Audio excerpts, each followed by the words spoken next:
Welcome to The Straight Hook. I'm your host, Ian Duncan, Li Xing Hui. And today I'm honored to have with me a fellow traveler on the Taoist path, Michael Smith. Michael is an accomplished practitioner of Inner Alchemy, a teacher of alchemy, a Chinese medicine doctor, and a teacher of medicine. He's been dedicated to cultivation for many decades and has had the opportunity to study with authentic teachers in China and elsewhere. As I've gotten familiar with his work through his YouTube channel, it's become clear to me that he has integrated these transmissions through deep practice and insight. And I'm excited to hear about his personal journey and explore some fundamental ideas and practices of alchemy and the Tao. Welcome, Michael. Thank you. Sure. So I like when I'm getting to know someone like this to kind of begin with locating this practice within the context of your life. And from little tidbits I picked up on YouTube stories, your engagement with kind of a spirituality and maybe a fundamental wildness started early. So I'd love to hear about where you grew up. You said something about a hunting lodge without power. I'd love to fill out that picture a little bit and bring our listeners along with us. Sure. So there's two ways to, I guess, image my story or that part of my life, depending on where you're from. I think the funny way, and I usually prefer the funny way, is to think of my parents as kind of back to the land hippies. That's not actually like 100% true, but it just sort of paints a picture of why were these people dragging their kids off into the middle of nowhere. Yeah. So we grew up in the central region in what's called British Columbia, excuse me, in an area called the Chilcotin, or it's basically a high plateau with not a lot of people. And there was the land we were on was either part-time of the year a hunting lodge where people would come and stay and ride horses off into the farther nowheres to, hunt moose and things like that. And then the rest of the year was a guest ranch. So we would have people come and stay in little cabins, and we had a generator for electricity around dinner time and stuff. But for those several years, it was just bush time. There was a school. It was 10 miles away. It was one room. I think the most kids ever was 14, covering 8 grades with one teacher in one room. So I'm it sounds like it was 200 years ago or something, but yeah. That would have been the early 1970s. Yep. And no TV, no radio, things like that. So growing up in that environment, in the context of the conversation we're having, and meditation, cultivation, the space of awareness, I feel really blessed in a way, because in that formative time in my life, the impulse wasn't the compulsion to sit and watch, to fill the mind with anything. And although I had learned to read, I guess a bit young, it just also wasn't a massive library. I guess I have one behind me now, making up for it. But so I was just like a very curious young person with the only mirror being space, nature, animals, some wild that might eat you, and some that you were taking care of, and all of that. And that came with some unfortunate sort of tragedy as well, with respect to mixed culture, mixed race, kind of family dynamics and things like that. So in one sense, it was kind of idyllic in the Taoist, perception of returning to the Tao or nature, and, being in the flow and the cycles and the real world, if you want to call it that. But it was also a little bit of, torment and trauma, with respect to violence and addiction and sexual violence and things like that. So it was, left foot, right foot, really amazing on one level, and also very formative in the sense of kind of like pounding metal, and changing your resilience. And I guess there's that fragility and toughness thing that kind of go hand in hand when you've been through tough things. Yeah. And then we moved to a large city when I was 10, and being in a mixed culture, mixed race family, my first experience or really encounter with like a large city and large populations was racism, traffic lights, and the Aubert else phenomena of school and rules and I guess traffic lights and cops and all of the things. So it was quite the kind of culture shock, reality shock in a way. Excuse me. I'm just getting over a chest cold. And because of all of that, it was kind of violent and, pick a side kind of a thing. And that was fairly new to me. And I ended up getting into martial arts when I was about 10. And it was an interesting need in the sense of I need to understand how violence works and how the social kind of pecking order of threat and stuff like that was working out. And I really enjoyed that part, the physicality. Again, as a child, I wasn't, I guess, in the Pavlovian sense, raised to look for some distraction or some solace. I was, pretty much just grew up figuring stuff out and went in the same direction with martial arts because I really just love the play and the strategy and the realness of it, I guess, in the sense of that and the very animalistic part. But to my great surprise, I fell in love with the meditation part as much, if not more. And I'd had some experiences, unfortunately, really horrible experiences when I was around 5 that made it very hard to sleep and, all the things that trauma can do to kids. And I remember trying to resolve those kind of stress states, but having no idea what any of it meant or how. And I had developed this kind of strange practice of the way I would breathe and relax my body when I was in bed so I could try and fall asleep. And when I started learning martial arts and then meditation things, a bit of Qigong, when I was young, I was just like, this is that thing. This is the thing where the mind, the body, the breath, sensation, maybe the imposition of like past experiences and things like that are kind of in a way conducting the course of the mind and the heart and the chi, and then realizing there's a bit of a steering wheel that I could actually navigate. One on the outside in the context of violence, but way more intrinsically interesting because it's a 24/7 thing. Is that conscious embodiment and being able to play with state more than the story or the tradition or anything, and kind of ran with that. And I guess I'm just going through the usual how I got here kind of thing as quick as I can. A few years later, maybe I'll interrupt and we can pick it up again. And without asking you to make claims of any kind, like it strikes me as somewhat unusual to be applying those mind techniques to support your ability to sleep and navigate trauma at the age of 5 or 6. And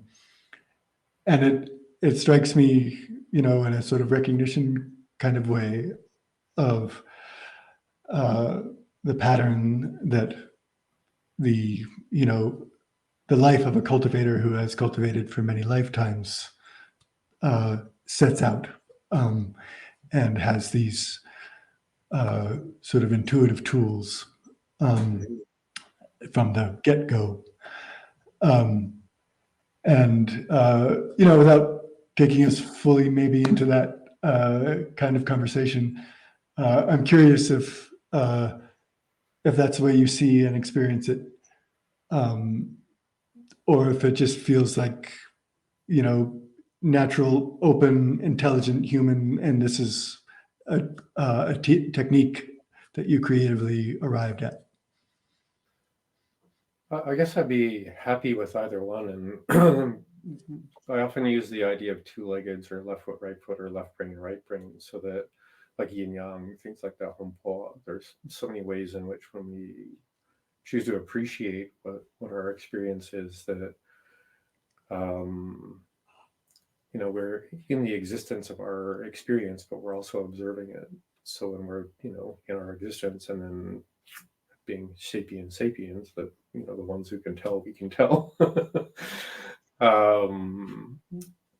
guess I'm very happy with that sort of left brain, left foot, reincarnations, cause and effect. There's a momentum, there's a crescendo, there's a, some sensible reason why perhaps, someone needs to go through 47 lifetimes of the cheese grater of your soul or something to kind of grind away at, what a self might be.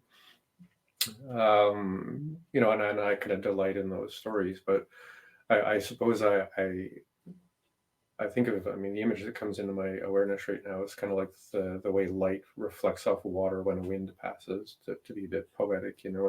It's a nice shimmer and a beautiful dance and a nice pattern we recognize within something that's in its nature, not about form. So I appreciate that, but there's always this little tongue-in-cheek kind of smile of like, oh, that's kind of cute, but no one knows how to know that stuff. Yeah, we can't validate. If we knew how to know, we'd all know, right? Yeah. That's the fun of knowing. On the other side, the more inductive side of things, I guess when I think of that in the temporal sense of cause and effect, I kind of hold it to one breath. And in life, we're inhaling and exhaling. In life, we're receiving or giving, we're taking things on and we're putting things back. Or in the context of when I think back to what I was experiencing as a somewhat injured child, and I mean this with humor and honesty, I think the main technique I was doing was profoundly engaged dissociation. Oh. Like in the sense of like I could just gap here and fantasize, or I can actually sort of sequentially release into less of the natural physicality of constraint and bracing away from a threat or whatever, and to just see if I can open. And I think that's been kind of a guiding thing, is if I'm holding on to or holding out or holding against or holding down or all the holdings, I'm kind of negating something in myself or in the moment, and that doesn't mean I just have to like surrender to it completely, although sometimes that might be the way to go. It's more, and this is true of many other things I've learned since then, it's the incremental, tangible sort of sequence of release or approach or things like that allows us to kind of witness the witnessing and then give up on witnessing the witnessing and just being in the witness and then being in the resolution of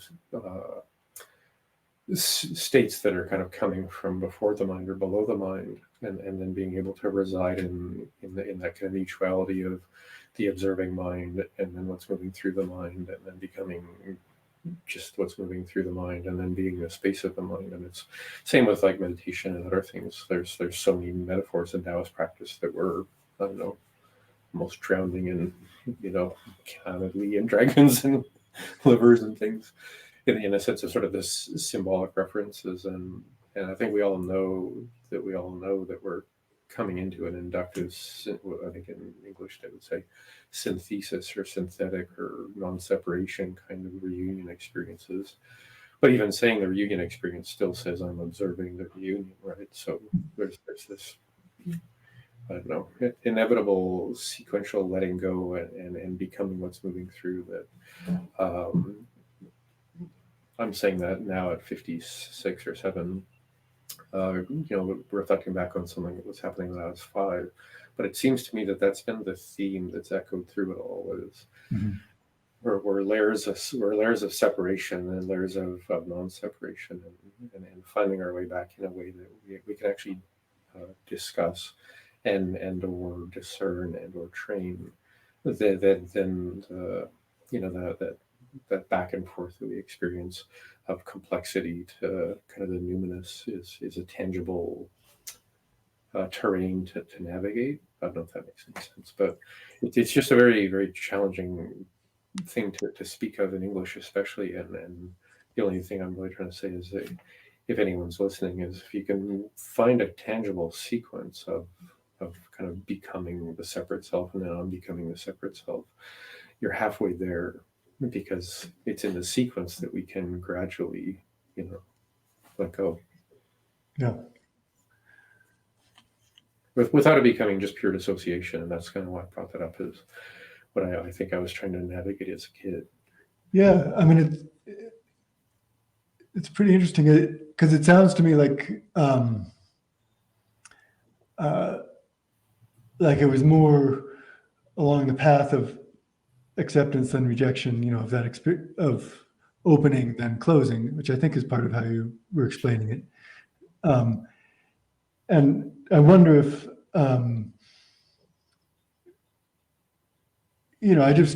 I have kids, one of whom is 5, and uh, I wonder if this kind of knowing and intuition partly, comes, I'm comfortable with and also enjoy, but have no way of validating that the uh, reasoning based on past life experience. But also I wonder if in the context you were in, if some observation of animal behavior, animal processing of physical trauma or fear somehow informed you of a method, or if you were aware of that kind of feedback loop. Well, we were around a lot of animals. I was almost eaten by a wild cougar once. We raised wolf hybrid dogs. We had horses, and a few times we had pigs and chickens and things like that. But there's a part of my awareness that is sort of flitting back and forth between watching wolf hybrid puppies and then how they play and how they move and things that I think in this conversation for the first time, I'm actually seeing a bit of a parallel, but I'm also aware I might just be kind of like sticking those, in the same place. But if I go back to what was happening when I was first kind of experiencing my somatic experience and my breath in a way that like it felt real and relevant, and if even more than relevant, if it felt I mean, I guess I have to kind of describe it the way that I remember it. Imagine that if you're lying in bed, and you're wanting to sleep and you're fairly stressed at any point in life. I mean, even today, or maybe if whoever's listening to this might go to bed tonight and try this. And this is a pretty standard thing, although, I mean, I was 5, I had no idea. Where you kind of soften your ankle and soften your knee and soften this, and then you kind of work around through progressive relaxation, proximal and distal in the body to kind of go through the relaxation response enough to actually, shift. And I was sort of intuitively playing with things like that. And I was having the experience, or, well, the sense of the experience that I was beginning to kind of levitate or float. Now, in no way am I suggesting that I was physically, floating in space. It just felt a bit like that. And again, that's why I playfully bring up the idea of dissociation, because there was a part of me that just wanted to relax all of the constraint that I was holding in my nervous system. And the opposite of the constraint felt like levitating or floating. So often when I was lying in bed, I would just try and explore, I suppose, different ways of relaxing my body. And I could never get the center of my diaphragm to relax because of my diaphragm, because I couldn't stop breathing very long. And that became kind of a part of the game, was to breathe really deep and slow and to release everything. And then to see how long I could basically have like a floating, hanging sense of the diaphragm. Not because I was trying to hold my breath or injure myself. It was just like you don't want to reach into the car when the car engine is running, right? So it was like, if I can just turn off the moving part, then I can allow the stillness to really enter, right? And that became kind of the limiting kind of game. Is like I was getting better and better at relaxing, better at feeling joint spaces change, but I was always limited by the minute or two that I could lie there and just sort of be without breathing and feel that I was floating. But interesting, like if I go back to dissociation, the thing I was exploring wasn't just trying to gap out, or like adults can take a drink and forget why they wanted to take a drink. It wasn't pure dissociation in the sense of that I wanted to run away. I just wanted to feel that my whole body was mine, because I remember being very, and to this day, it's always been a thing of, if I'm not really incorporated really viscerally in my aliveness and my agility. And I mean, that's why I love martial arts or rock climbing or other things. Something feels wrong. Obviously, I think that's true of anyone, but I think I was just, this might sound arrogant, but I think as a kid, I was just fundamentally offended that something had come along and take over my corporal existence, like to actually knock me down in a way that I couldn't release through, and in almost like a prayer way or a practice way or like a qigong way. Although I don't think I read a book when I was 8 that had some breath work and some kind of chords to the sky and the directions, and it was a New Age book in the 1970s. If I guess that was the origin of New Age books or something, but it was actually a book on ESP, and my parents thought I was psychic, and they wanted me to learn how to do that because it was good for parlor tricks for the guests who came to the ranch. But like that was my first encounter with, there's actually ways you do this. Because if you look at the middle of nowhere, there's no library, no books, no TV. It's like, I didn't even know there were cities until I went to one. So anyway, so that became like I think just a central part of the inquiry of my life. And when we ended up going to the city, getting into martial arts was a very practical thing. But as soon as I realized that was actually the entry into all this other stuff, I was just like, perfect, like one-stop shopping. Yeah, totally. So let's pick up the narrative again. So you're in the city and you're studying martial arts and you're discovering meditation is part of this world, and sounds like a good fortune in the finding of a teacher, perhaps. And then it looked like in some part of your online material that at 17 you're already. Were you in China already? No, actually, I've never been to China. Oh. I was going to go to China a couple of times, and nothing against going to China. It just ended up I got to satisfy what I was looking for, doing things here in Canada. And I don't know if I would ever go to China at this point. I may, but what I was looking for then wasn't really available in China, and what I'd be looking for now would only be available in China like 100 years ago, right. Maybe 150 years ago. So, but when I was 17, we moved, or 16, I guess, we moved across Canada to a much larger populated place, and I was teaching full contact karate, well, as you would at 17, when I was here in British Columbia. Then when I moved to what's called Ontario, I found a teacher there who was not that inspiring, and he was an alcoholic, and he had me teaching his classes so he could go and do what he was doing. And then I ended up sparring with a friend I met at a party or something like that, and was suddenly put into the world of Bakwa Zhang and like actual like legitimate lineage training versions of that. And back then I don't think you would have found it any other way anyway, because there was like no internet or anything. And then I was introduced to that person's teacher, who taught Northern Shaolin, the whole internal cultivation system that goes from the Shaolin tradition, a few different versions of Wing Chun, and then the Ningxia, the Tai Chi, Xingyi, Bagua, Tseranmen, Yi Chuan. And I trained with him his name's Eric Tuttle, about 6 hours a day for 7 years, give or take. And then he said, you should probably go to China or something, because you still seem like you're looking for something. And and he wrote me a letter to a couple of different teachers to go and track down. And then I ended up coming back to the West Coast here in British Columbia, which still is, but back then this would have been the maybe about 1990, I think. That was right after the rock climbing accident.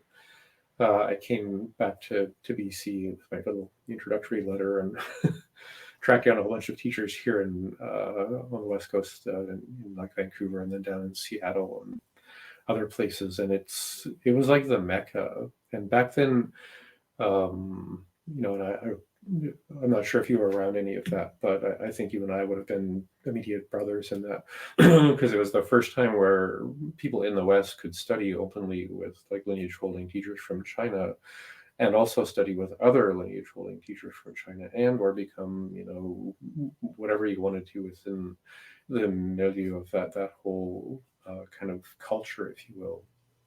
And there's a few funny accidents, there's funny stories about, but I ended up in my mid-20s suddenly being kind of propelled into doing demonstrations for a couple of really high-level masters, and then judging at international competitions and doing masters demonstrations, which is hilarious to think about in hindsight.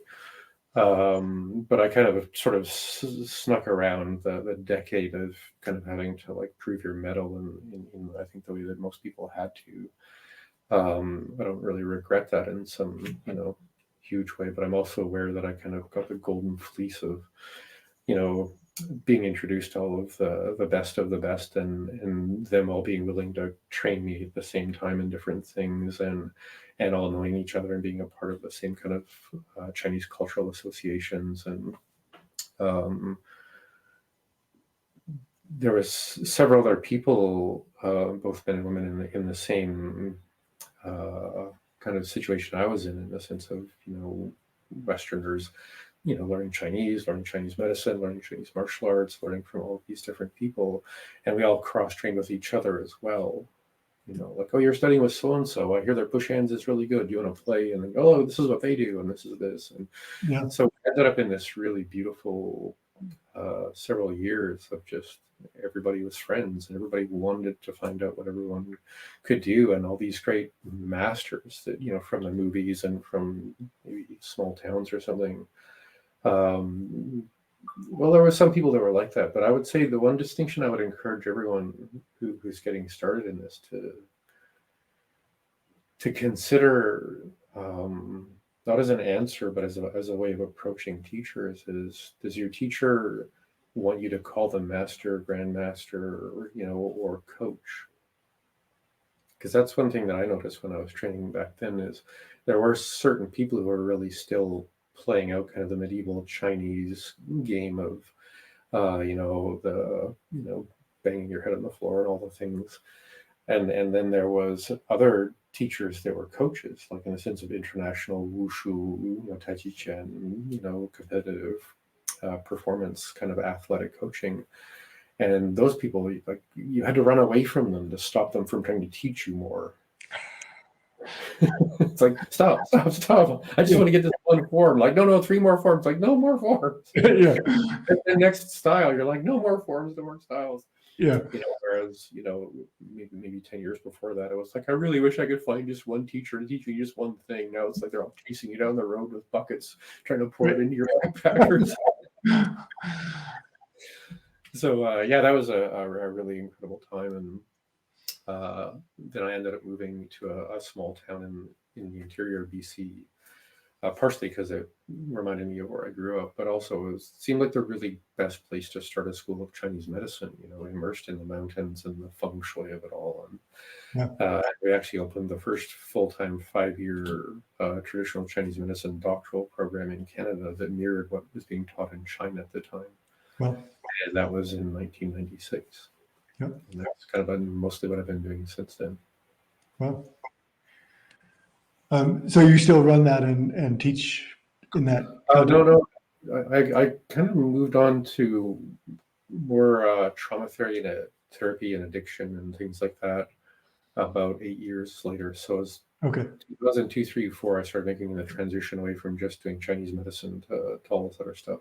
Mhm. And I wanted to immerse myself in it. So I kind of started teaching more and more part-time. And then I took a period of time away from the Chinese medicine school. And I came back every once in a while because I got into functional medicine as well, which is kind of like Western medicine, lab testing, and all of that. So my role at the Chinese medicine school shifted from kind of teaching all of it to just coming into talking to the 5th years, doing their actual doctoral, thesis work about what it is to be, a frontline clinician, mixing kind of Western and Chinese things, and how to navigate that as a professional. Because at that point, and at least in this part of the world,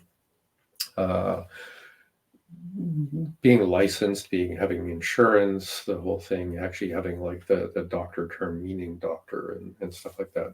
This part of Canada, this was one of the first parts. I'm not sure about. I think California was first, and then Oregon. But there was only a few places in the West at that point that actually, like, if you went through medical school, you were considered to be a doctor, and you did the whole thing.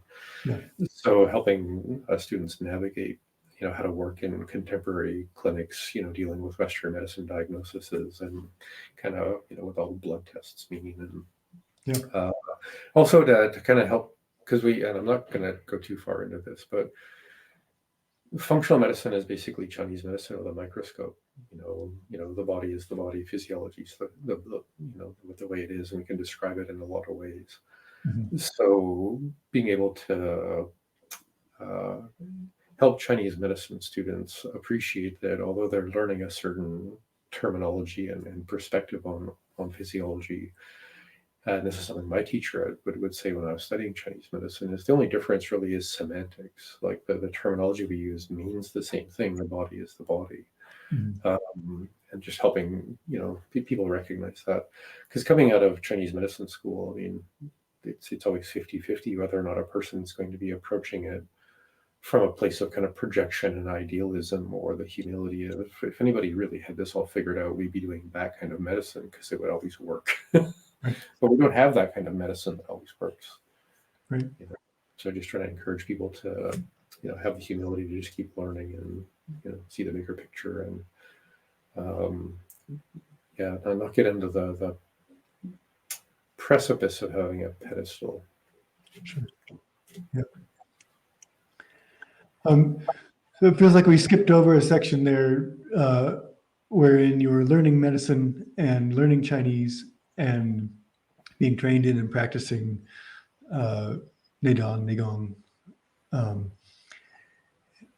And Well, I didn't really go into all of that. I mean, that let's go back to when first, so when I was studying with Eric Tuttle, again, I was about 17, he introduced me to one of his teachers, who is a math professor from China, who'd spent a lot of time in Chile and Mexico. And when I met him, his name was Pedro Chang. The first person I ever met from China, whose name was Pedro, so I was pretty like. He was, I would say, more of a Jia scholar, not like a Jiao, like religious person in the way those two things can be held in Western culture. So I think his main thing would have been like Chuan complete reality, if we translate that way, Taoist practice. But he's also kind of a scholar of just Taoism in general, and he had like textbooks he'd written on math and stuff. He was quite the intelligent fellow. I think he was about 75 when I met him, and I only got to spend, I think, 3 maybe hour and a half, 2 hour periods of time with him, with a few other martial arts students. And the context of that was we were going to be learning some calligraphy and some Chinese characters and some basic Chinese and Taoist terminology and stuff. Excuse me. But Pedro was a really, like, on another level kind of guy. And his insight in I think just watching him read people and things like that. And the characters he chose and the way he chose to kind of show us Chinese was a very embedded conversation. Now that I reflect on it many years later, but back then I was just a kid trying to learn Chinese characters, and I mean that's a lot of humor, but decide what tattoo I was going to give myself someday. So that gave me a very different idea about what he would have described as spiritual warriorship, and I guess how a lot of the Taoist terminology can be translated into things that seem a lot like kind of the existential, esoteric, Greek philosophical kind of stuff that we might learn in school in the West or something. But his whole thing was it's a tangible experiential shift of state. It's a knowing, it's a beingness. And when he was drawing characters and stuff and describing, we could pick one if you want, what that actual experiential relationship would be like. As an aspect of paradigm, or a kind of stepping into beingness instead of knowing a word for a thing. Because at a certain point, we just sit there, I don't know, like a person sitting on the top of a tree with a stick pointing at things, instead of actually being down here on the ground, within the beingness of being. So he was very, I think for me, I was just really grateful to have that as like my first real entry point into Xu Dao or Dao's practice and things. Is like, yeah, there's a lot of fun words that we're gonna, end up having to recognize have layers of meaning. But if we start like day one, every one of these things is something that is an invitation to remember or arrive or return or come back into a very specific quality of beingness. And then that was a very long time ago. And then all the different teachers I had, which we can talk about around Taoist practice and Neidan, things like that. After that, seemed kind of a bit more streamlined because of that reminder that there's going to be a little bit of trickery with words here, and learning more about Chinese and the way. In the last couple of thousand years, Taoism has kind of played with double, triple entendres in Chinese, which you can do very playfully in Chinese. But in the West, when you translate it, people take them as literal, definitive terms, like everything is a thing in English, and in Chinese there's really no things. So true of other indigenous languages that I'm familiar with is nouns are conditional in most languages, including Chinese, whereas in English nouns are the condition. So when for English speakers, Eurocentric languages, we're always trying to figure out what the true lead is, what the substances are as substances, and even qi, in Chinese medicine or qigong terms can be. I'm not saying it doesn't have a substantial, it isn't a medium of something. It's just when we get into the experience, the projected experience, that qi is a thing in a place that has a value and concentration and volume and comparison and all this other stuff. It's so familiar to the linguistic bias of the West and the kind of avarice bias of the West, mine or yours kind of thing, that it takes us back to a kind of confidence that we're talking about the things we want to talk about, and we are in English, but we're also not talking at all about what the Chinese terminology is implying for us to explore. And then we end up walking around with a bunch of Lego that we're chewing on, linguistically or experientially, trying to get it right in the right place, doing the right thing. And I mean, I could go off on Xiaojiutian, the microcosmic orbit. I mean, the one tradition that I got into that has the deepest relationship with that. There's no moving of qi of any kind in any direction at all. And there's 16 passes to that training, and not one of them says, hold something in some place, moving to some other place. Yeah. And it's not that those aren't completely viable in the context that they can be. It's just such a default setting for the Western mind that we almost fall into it, like a person, like in a comedic sense, falling into a hole. It's like, I'm not in a hole. This is where I belong. It's like, you can't see that you can't see because you're bounded by our language. And that was the fun I had translating like the Neijing Q on those YouTube videos. It took me 8 hours to go through a few pages of text, because context and culture and yeah, took me much longer than that, but it's this kind of perspective that caught my attention when I came across your content. My teacher, Master Wu Zhongxian, also taught via etymologies in this way, and so much is communicated, right? You can like a form that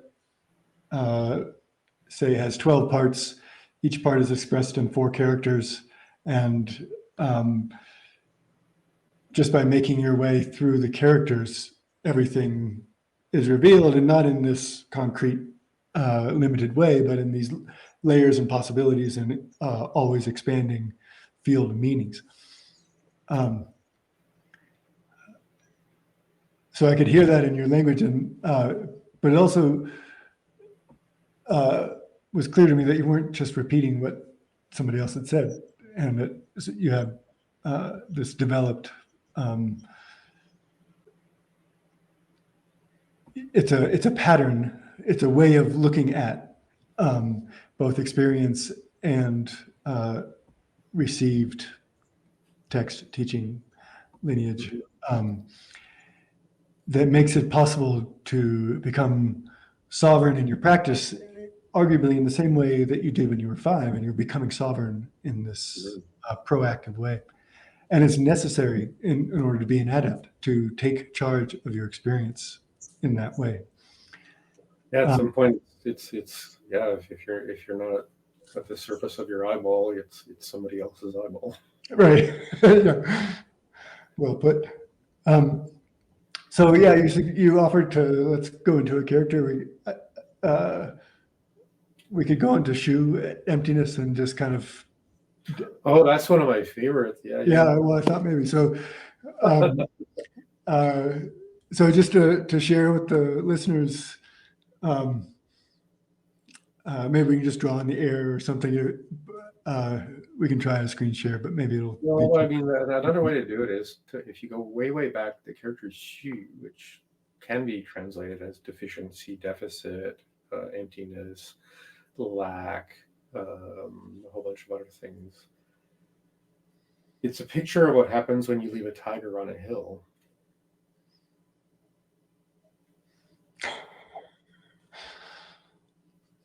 So here's the hill, here's the surrounding terrain, because that's what she is, a picture of surrounding terrain with a hill and the effect of a tiger, which is a lack of everything else. Mm-hmm. Right? So when we think of even like we say, well, there's Wu in the sense of like Wu Wei and then Shu. So there's sort of a crossover in context there.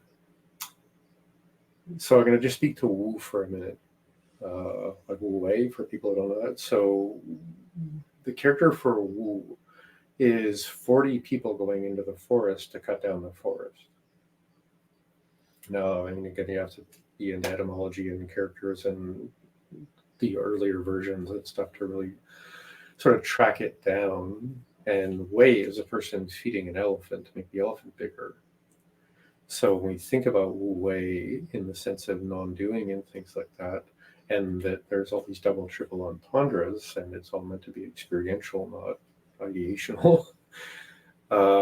What's the opportunistic nature of someone trying to make an elephant bigger? Right? So it's one thing to just talk about doing. It's another thing to talk about doing things with perhaps a perturbation in why.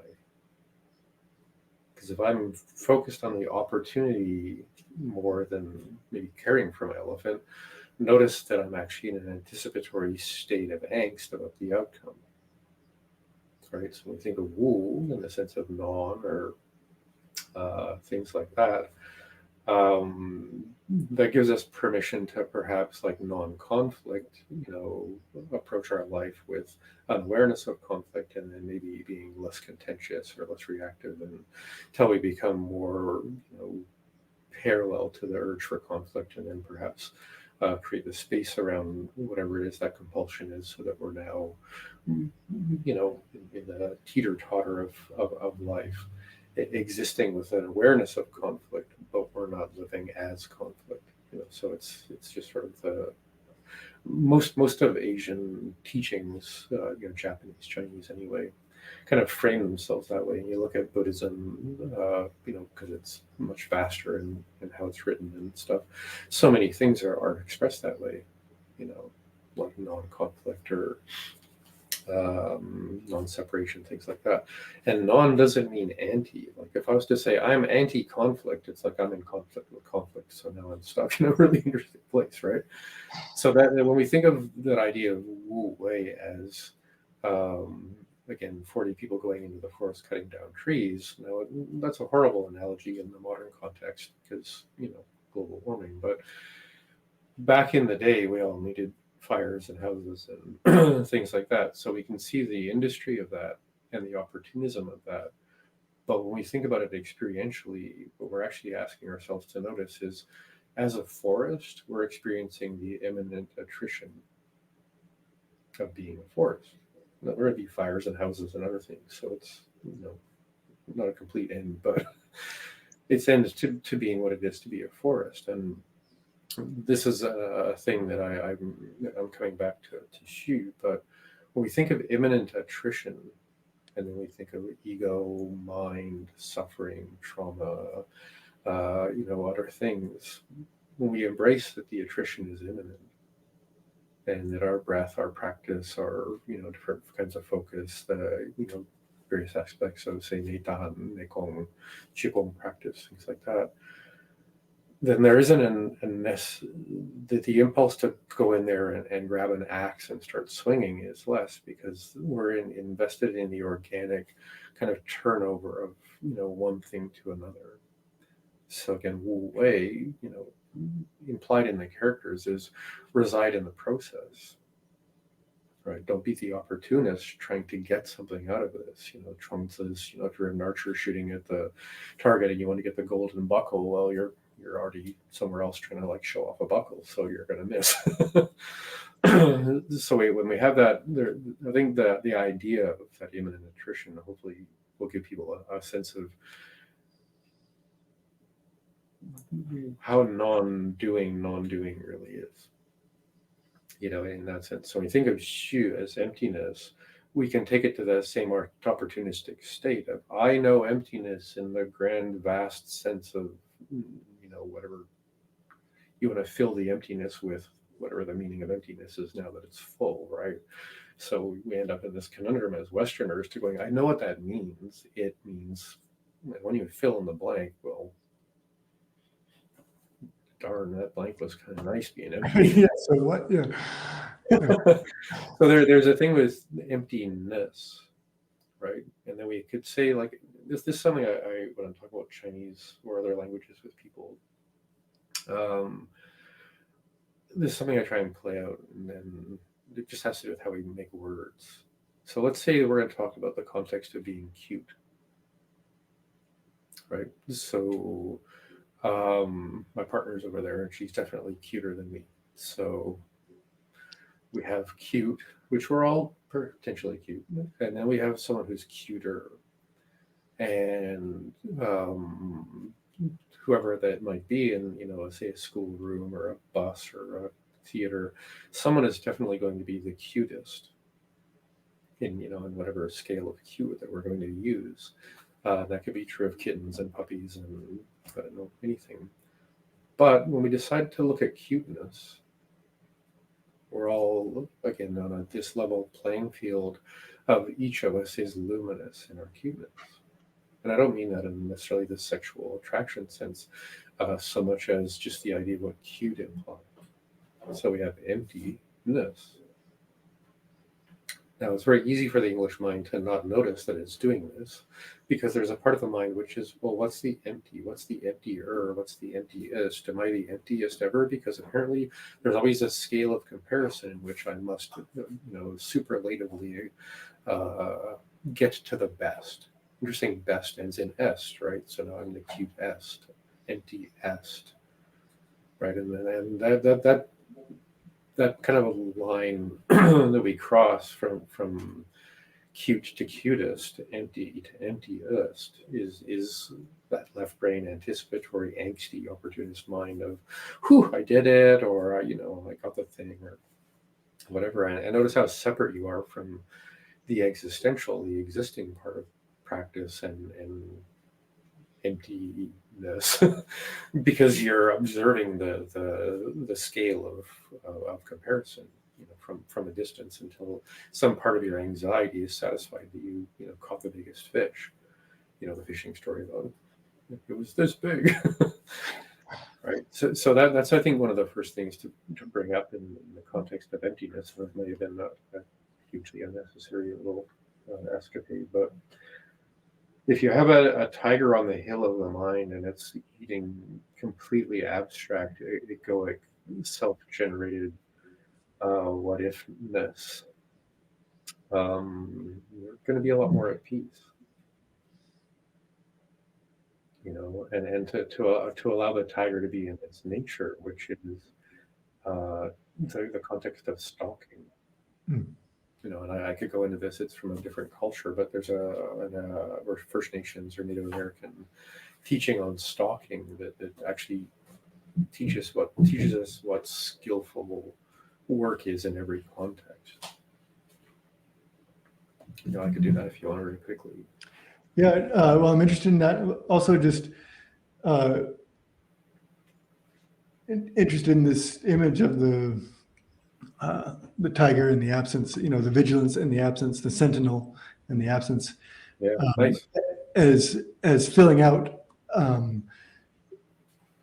one's understanding of emptiness as something other than simply absence. Mm-hmm. Well, who's watching the absence to know it's absent enough to be absent? Well, so I was explaining or sort of talking around this idea recently with some students, and I was making the corollary, not linguistically, but to Xuen Xuen, the mystery beyond the mystery, the twofold mystery, that it's part of what's being conveyed there is the need to be vigilant about not limiting our understanding of the mystery, and that the mystery is always, again, mysterious. It is beyond, and that way of thinking is important in terms of emptiness as well. And like in the Ching Ching Ching, it says, non-existence is precisely non-existent. You haven't, or in an old poem of mine, I wrote, the open circle closes when it's drawn, it's gone. And so, Nice. thank you. So the emptiness is that same thing, right? So we just have to be so careful. It's like, oh, there's emptiness. No. It's the emptiness contains the emptiness contains the emptiness. Yeah, and that's why I bring up the ness thing. Because once it's a qualitative thing, we drop into san, like an appreciation. But when emptiness is allowed to be an object, then it's not a ness word anymore. It's a noun. Right. So that's the thing, right? Like I think Xuan Xuan is one way I often translate it in the context of practice is beyond a profound undoing. A beyond profound undoing. Yeah. What's beyond infinite? What's beyond profound? Now the mind naturally wants to go, oh, I'll put a thing there. Right. Where I'll put some kind of numinous boundary of knowing, and then we stop. And that's why I talk about language the way that I do. Is the West is stuck in the fact that it's a merchant language. It needs to know its stability, structure, value, comparison, size, whatever. And as soon as someone says emptiness, you're like, oh, that. You're like, it's in this word. There's no that involved. Can you feel some quality of what the tiger might feel in its, proverbial meadow as a state? And like English doesn't handle that, I don't know, aspect of being human very well. And it's not like to just spank English for being, a fairly, I don't know, mechanical language.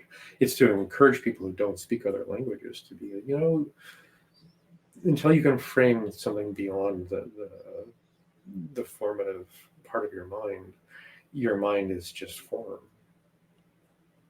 So if you can use other languages, other practices, there's resurgent of an indigenous plant medicines in the last couple of decades, other things that can give us experientially not something to hold, but an awareness that the ness is infinite, but you can only lean into one direction of infinity at a time, which is a funny thing to kind of bring into that idea, like of the circle undrawn and then drawn. So we are in a conundrum in the West of not having a language that supports snuggling up with the mystery and being okay with just that. As just the contact existence within the space you're allowing to be open, and that might take 30-40 years before the allowing to be open gains, you could say, a certain kind of elasticity, like a bungee cord, or a certain kind of, and I don't mean suicide in the sense of self-harm, but in the sense of, I'm kind of done with the old self. We have to build something, almost like a trust game to go beyond the knowable. And English doesn't handle that very well. Yeah. I mean, I think it's not built in necessarily, but I think, and that like study of Chinese or I don't really know Sanskrit, but I kind of think probably Sanskrit as well. And other languages kind of break your frame in this useful way. But I think it's largely a habit of relating to the words more than the limitations of the words themselves, because if we acknowledge that all speech is poetry and is multivalent in its meaning and is calling up things that both rhyme with it, either in sound or culture, then I think it can be a useful, motley hybrid language for communication. Well, yeah. And again, like, I'm not spanking English. It's just sometimes we have to recognize English words are like sponges, full of something, and we take for granted that we've all agreed on what they're full of. Yeah. And I mean, I can play with that in a funnier way.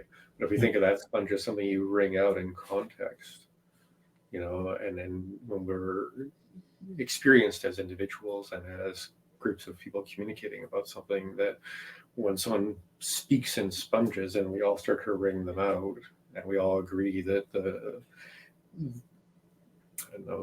alchemic fluid of meaning is something that we're all going to taste in our own way, but agree upon at least the ingredients. We're going to get closer to that kind of communication. It's just not inherent in English speech, and context is not even, most people, when you ask, like, what does context really mean to you? And they're like, it's like, yeah, most other cultures, they actually speak almost entirely in context. So that's, again, I'm not trying to just bonk English. It's just encouraging anyone who's not familiar with very context-driven languages that we have a different reflex of urgency to know, move on, get to the next thing when we're just speaking English, in that way. When it comes to especially like, Taoist triple entendres and stuff like that, you need to know how words' meanings changes given their context. And in a lot of Yi Dao things, it's actually meant to be funny. Like, I don't know if you I remember reading the Tao Te Ching many years ago and then learning enough Chinese and then trying to translate the Tao Te Ching into Emptiness, which is a North American indigenous language, and then suddenly getting Chinese in a way I would have never gotten any other way. And I was just like, oh, right, Chinese is a really old language. Of course it would be framing the world almost in a hunter-gatherer paradigm, more than a modern industrial, dictionary kind of sense of words. Yeah. So it's just I mean, I guess what I'm trying to really speak to is I would encourage anyone who really wants to apply Chinese terminology to their practice, because I mean this is kind of beyond life or death important in some context. Yeah. Many life or death important, depending on what you're up to. please, please, please spend some time learning about language and context and kind of the vaster meaning, the looser meaning of things, the felt sense meaning of things. So that when we hear some of the teachings of the old masters and stuff, we feel what they say instead of think that we know what they meant. Yeah, beautiful. So it's I agree completely, and it's pivotal. It's not tangential or like in order to study, and practice includes study of one kind or another, and we have to change that orientation. It's fun. I mean, learning is fun. Yeah. So sometimes we have to add a bit of square feet to our workbench to really spread out the work enough to see its patterns. Yeah. But if it's always just one language, one mind, one track, how do we ever gain perspective or actually understand perception? Yeah. So tell me a little bit more about your Meidan training then. And did it proceed via language in this way, Chinese language, and was the Neijing 2 part of your training, or is it something that, having gathered experience, you made your way into it and made sense of it? Wow. Okay. So I'm going to have to try and do this kind of in a sequence, or else I'll end up all over the place telling stories. Yeah. So I met Pedro when I was, I think, 17. Spent a few hours with him while I was studying with Eric Tuttle. Eric taught both Shaolin and was it because he was studying with Pedro, it was mostly Chuan Chuan. In the sense of kind of the formula of terms and procedures and protocols and stuff. At the same time, I was also, about a year or so after meeting Pedro, I started studying with a friend of Eric's. They actually grew up together. Eric had gone completely into the Chinese, arts and things like that, and his friend Steve True had gone to Japan and studied sword and Zen. So we all sat at the same restaurant and drank tea and chatted, and eventually I kind of ventured off to spend time studying with Steve as well, the Shinkage Kenjutsu, as well as sword making and knife making and things like that. But primarily because of the Rinzai Zen tradition that he was a part of. And he was a legitimate, Zen master and lots of stories, but I'm not going to go too far with that. So I had this kind of like, I don't know, almost a decade of having like the son of two fathers and kind of three approaches: the Shaolin version of Chan, the Zen Japanese version of Chan, and then the Taoist sense of what I would nowadays call like modern day Gong at first, and then touching in on Neitan. But that wasn't what he was really focused on. We were doing more like meditation, martial arts, and things like that. And then I moved back to the West Coast around 1990, I think, 1992. And then I just started running around finding everyone. And I studied with I don't know how many different people. And there's some stories that are fun to share because it turns out some teachers were charlatans that we all have the presumption were not. So I got to spend quite a bit of time running around, learning different traditions, at least at the surface of what they were, because I was vetting different, people to really go, kind of into the next decade of what I was hoping to learn. And at the same time, I was also, I finished my training in engineering and was, working in industry and at a martial arts school and trying to decide what I wanted to do when I grew up, kind of a thing. And it was martial arts, qigong for sure. But then I got curious about Chinese medicine, and I was actually going to go to China, and was invited to study in an oral tradition here in Canada instead, which was based on what's called the Yi Dao Huan Yuan tradition, which is a southern Chinese, and not knowing your background a lot, but also not knowing your audience very well. I'm not sure which way to go into this, but there was a whole group of books. Some of them are still celebrated as primary Taoist texts. They were all written in the context of channeling.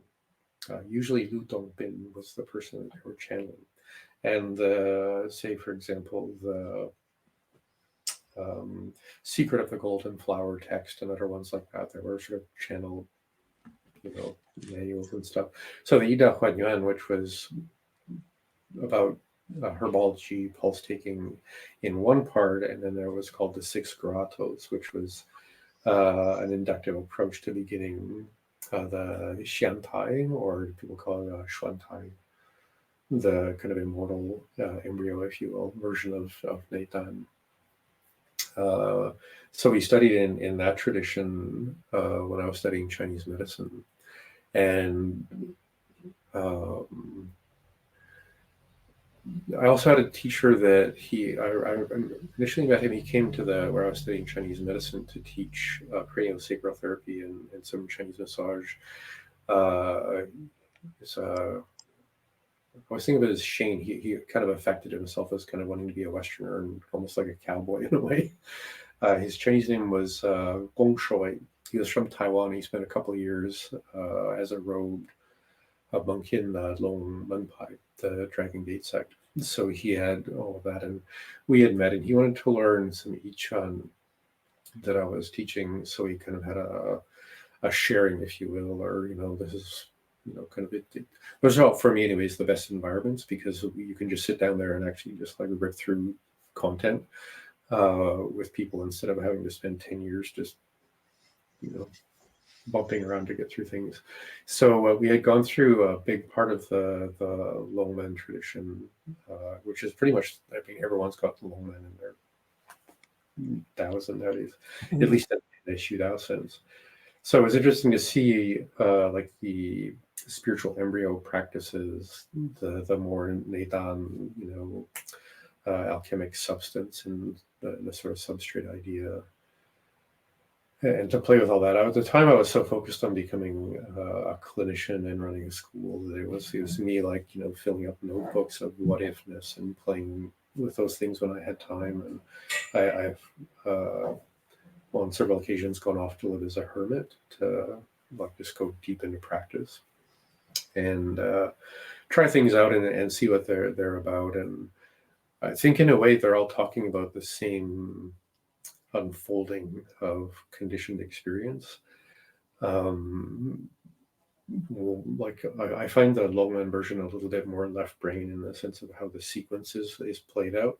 And I'm really glad that that's become kind of the formal way Westerners are often going to first encounter it, because it very much suits the way that the Western mind is going to have to see its inevitable undoing and agree with that inevitable undoing before you finally really undo the undoing part, which is fun to play with in English. So I think that's a really good standard for paradigming and stuff like that. But I really appreciate the more the more like infinite feminine, state-driven relational way of approaching Neidan, more in I'm trying to remember if in the West it's more common to say spiritual embryo or mortal embryo or sacred embryo. There's different terms depending on who you talk to, but yeah, I think spiritual embryo, but I could be wrong about that too. It just depends on the relationship you're working with. But that's the way I've been teaching that aspect of practice for quite some time. But we all have to develop that inner landscape, in the way that we see the body on the inside now as you could say as hunters, we cut bodies open, we look at them, or as doctors and stuff, we're like, there's a there's a what there's a this that connects to that. And when we were going through the Chinese medicine training, and in one course, which actually I'll be teaching for the first time to the public in a few months. It's called Qing tripping, which is the psycho-emotional patterns of distress, which was kind of the specialty of that family. When you're looking at Qing tripping or the psychiatry, psychotherapy part of Chinese medicine, it's kind of like what you might want to do before you get into Neidan, in the sense of who is the one meditating, and considering that 80% of people in modern life probably have some significant conditioned perspectives on self and outcome and process and stuff like that that are very, very left brain. It was kind of handy to have things like the Neijing Chu and other documents around that allowed us to explore this idea of the Neijing as an inner landscape. And that was actually a part of the Qing tripping process, is getting people to draw where it is that they felt their embodiment, their stressed states. And I've been using that for probably 3 decades now as a clinician, where we have people draw what's called a Sematic map, or like where you hold your energy, even if it's like a dislocated shoulder or something, it's like, can you draw or have your someone at home draw on your body where the most painful areas are, or where the lines of tension are, or where the butterflies in your stomach are doing, or all the different things. And sometimes they can get very like symbolic and almost poetic in what people will do with their landscape to come home to their embodied self through the process of healing. Now that's dealing with healing in the context of woundedness. And we all have experienced things that are wounds in a way. So the beginning of this tradition, the Yi Dao Huan Yuan tradition, which means the approach to returning to the source through the application or the practice of medicine, right? So if you're a medicine person of some kind, that's going to be your paradigm. So when we go into the Neijing Chu, it's just a very explicit, well laid out pattern of looking at the inside of your body like a landscape, and the journey to go through step by step. And in the medical approach, the healing approach to Neidan in the beginning, we want to start with a really honest question. Well, who is the one meditating? What's going on with your emotions, with your minds, your wills, your souls, your trauma, so that as you deconstruct the reactive self, the I'll get through this self, I'll prove you wrong, I'll get better, whatever the agenda might be. If we don't deconstruct that, our approach to practice is going to be driven subconsciously and sometimes consciously by that kind of mode of inquiry. So that's always the first step. And when we were actually studying that course, we were more or less told that at a certain point, you're going to recognize that you're learning how to do this to yourself. We're not just learning a course about, the concentricity of psychology or something. You're going through a rite of passage of self-refinement. And in that process, the group I was learning from kind of divided into a group that was already had a lot of experience in practice and wanted to go deeper into the actual text of the Yi Dao Huan Yuan, which is quite the hefty thing to go through in detail, and the people who just were kind of more comfortable just becoming an acupuncturist and things like that. So I ended up kind of going off with a few other people to really study the Tao in this family tradition, as well as just becoming, Chinese medicine, acupuncturist, herbalist doctors and stuff. And that's where we were using the Neijing Chu that way. And I think if you saw the videos, we translated in different ways depending on the direction of the way you approach the information that's stored in that document. And usually by going through it in those different ways allows us to do something that my teacher, his Chinese name is Liang Jiexuan, where his family changed their name when they moved to Hong Kong to escape communist China. And his Cantonese name is Liang Kok Yuan. And if you type in Liang Kok Yuan, you're going to go, he's the most famous acupuncturist of the 20th century who traveled around the world teaching and sharing and doing all of this stuff just around his family's model of acupuncture. But they also had this whole Qing tripping psychiatry thing, which was a big part of their 15 generations of their family's practice in Guangdong province in southern China. And they were very, very well renowned for it. And I'm not going to go too far with this, but there are some pretty funny stories of trying to be a psychiatrist or psychotherapist for the administrators and kings and emperors of different parts of China without talking about it. So We're full armor. Yeah. you're just being neurotic. So Yeah. it became quite a delightful thing to reflect on, is how you would apply, the idea that someone might be going a bit bonkers to the elite of China when you're their doctor. Yeah. It brings that up. But anyway, with the psychotherapy part, the Qing part being how to be a whole person, and then how to take that from the clinical context of being mentally and emotionally well over to now we're going into more like Neigong and then Neitan practice. And I've always taught it that way since, because I don't meet very many people who don't have some conditioning that's kind of running their perceptions and their projections, to the point where they're not really practicing.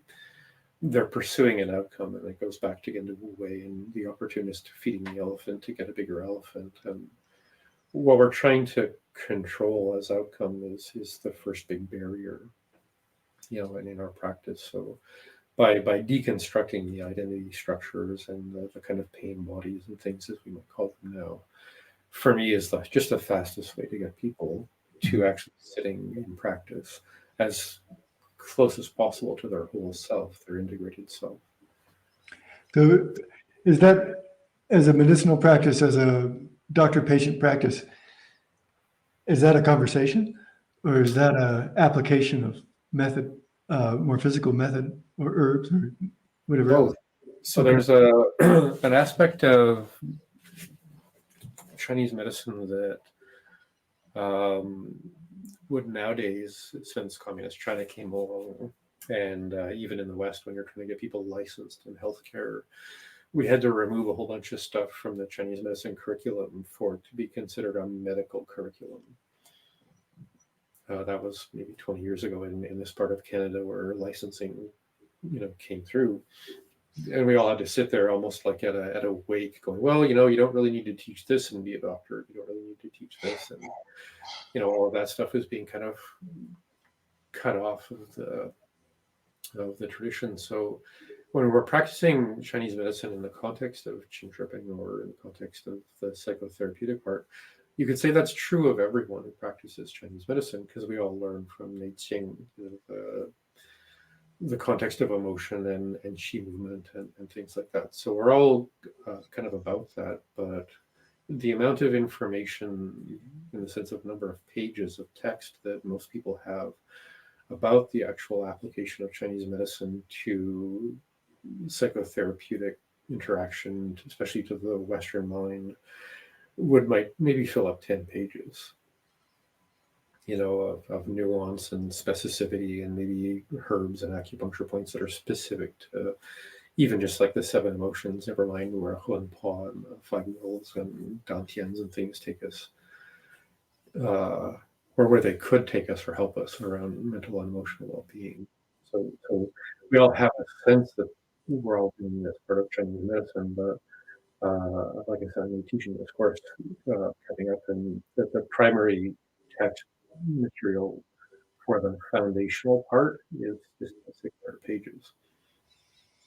So there's a lot to the way it's taught, the way it's understood, and the way it comes into practice. So part of what we do, coming back to your question, is the herbs, the acupuncture, the qigong, or the davian, depending on how you want to frame that relationship.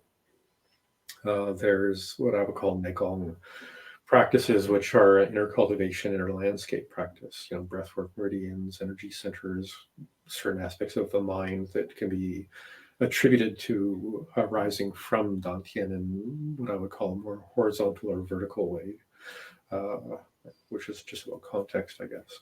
And there's like body work you can do, acupuncture you can do, which I nowadays teaches what's called neurosematic therapy, which is a kind of mind-body approach that has to do with meridians and energy centers, but also a lot of reflexes that we have that are just innate to the animal body. So we can put all those layers together, then we have an interactive model that covers all those aspects of Chinese medicine. And then there's something you're probably familiar with more in the sense of Xiu Dao, which we call Lun Dao, which is to sit down and have a meaningful conversation about the way.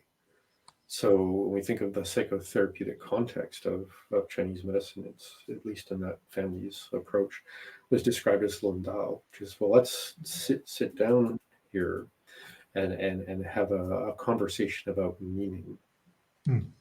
And there's the teachings, and then there's the Chinese medicine model of teachings, which are opportunities to go into refinement, or at least objective self-assessment.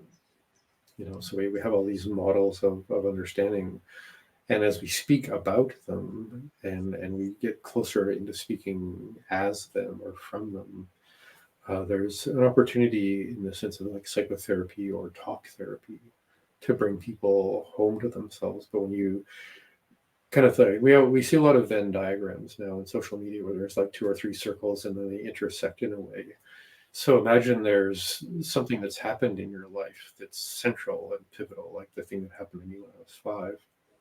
And then there's how I interact with that with my Qigong practice, with my sitting and forgetting practice, with my breath work, with my more inner alchemic practice, what I might want to do with herbs or acupuncture or different kinds of shape-shifting and animal play or. So when we're looking at helping ourselves or each other with things, there's going to be the kind of shock experiences that we have, the traumas that we have, and then all the ways that we can interact with it, and then how all of those interaction possibilities kind of intersect like those Venn diagrams into something that overlaps that. And then depending on the individual, their background, their preferences, it depends on where you bump into them as well, how we might proceed in the sense of a therapeutic relationship really just depends on their experience, their preferences, the most likely way that they're going to learn to interact with pain. Because when we, in the context of Qing Shi Bing, it's the Bing, it's the wound, it's what that means to you about life now. It's the kind of the wound or the pain. So we need as many avenues as we can to move towards that and to arise in the context of that, and then have our practice be about becoming whole instead of being fractured.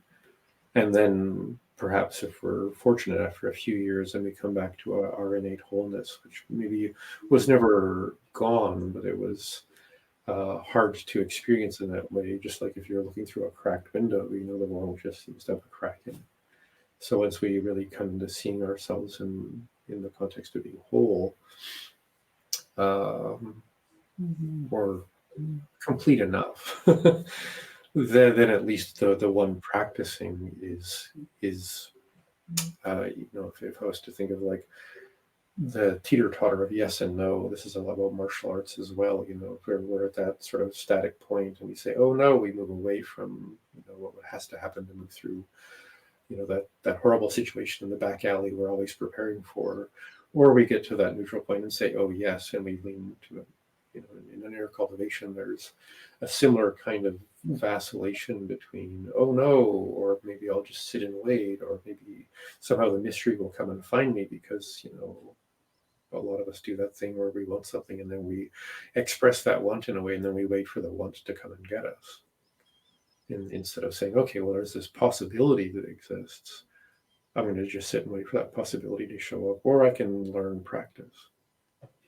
Right, learn all these different kinds of breathing. Learn all like, why is all of these perennial floor, tailbone interactions so important? And I think it's interesting. I'm going to kind of jump a bit to something and come back, but it's interesting to me to watch over the last 30, 40 years of watching what's happening in the West, with all this stuff. that there's teachers who will teach you everything that they learned from day one up until now. And there's teachers that are tell you, oh yeah, that first 30 years, you don't really need to do that part. Right. Like, because we already know that part isn't the real thing. That part just gets you to the point where you can let all that stuff go and then really begin the beyond profound undoing. Yeah. Right. So for me, it's like you need to learn the complete system just in case you're ever held responsible or asked to teach this complete system to someone else. So there's that conundrum of like, we all know that you just have to like, I'm using some Western esoteric terminology here about, but we all need to walk out into the diving board of the luminous and leap off into the numinous, or the liminal to jump off into the numinous in some way. And sure, the apophatic realization of Zen and Taoist practice is something we can speak to in those funny, wordy ways. And that's always true of everything. But if you don't have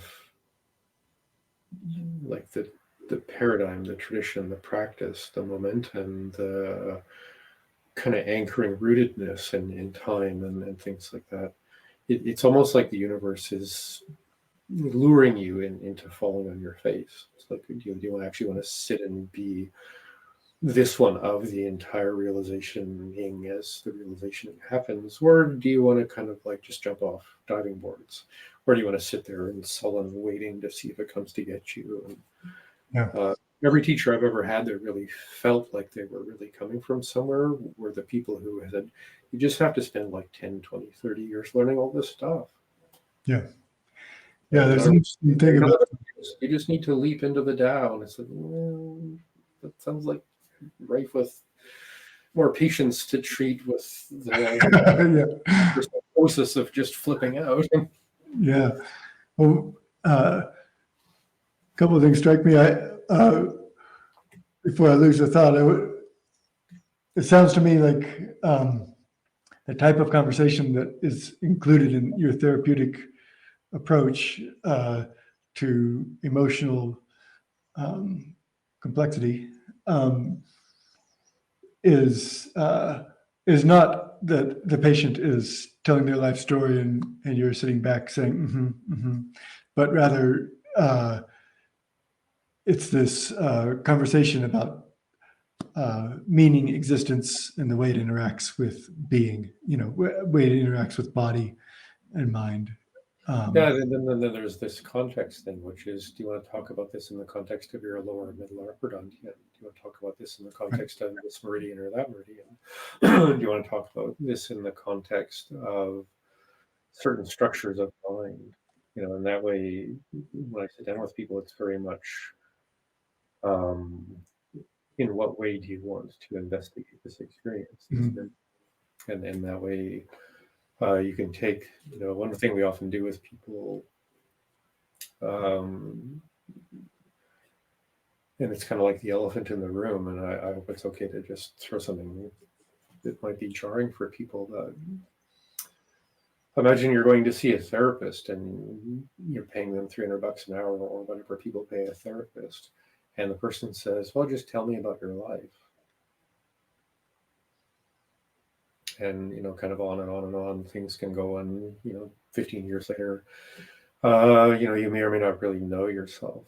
Whereas if you come into environments that are more about interacting tangibly within systems, within practice, within a paradigm that has kind of step A, B, C, and D, when we sit down with people, we often start with, well, let's talk about the worst thing that's ever happened to you and the worst thing you've ever done. And then get into the embodiment of that and into the context of what somatization can mean from a Chinese medicine point of view, from a different, depending on the Taoist tradition, what they may hold as what regions in the body might mean. And that's, again, when we go to the aging to the inner landscape, we often get people to draw what it is they experience on the inside of themselves somatically, so that when we're talking, we have Dao Yin, we have breath work, we have different aspects of meditation, we have things, again, with qualities of Qi, and things like meridians, to help us interact with meaning, and interact with the felt sense of the meaning, felt sense of the experience, that past trauma, so that it isn't just about the me living with the me that's now a different me because of something that happened to me, because we just get more and more layers separate from encountering what's happened instead of removing layers. And that's sort of the change-ripping pre-Neidan practice, is let's rip off all the band-aids so that the guarding and protecting and suppressing and dissociating or the opposite of what we're here to do. So is there a way in which this system is meeting the modern mind where it is? Or is it a system that took the same form all the way back, in the sense that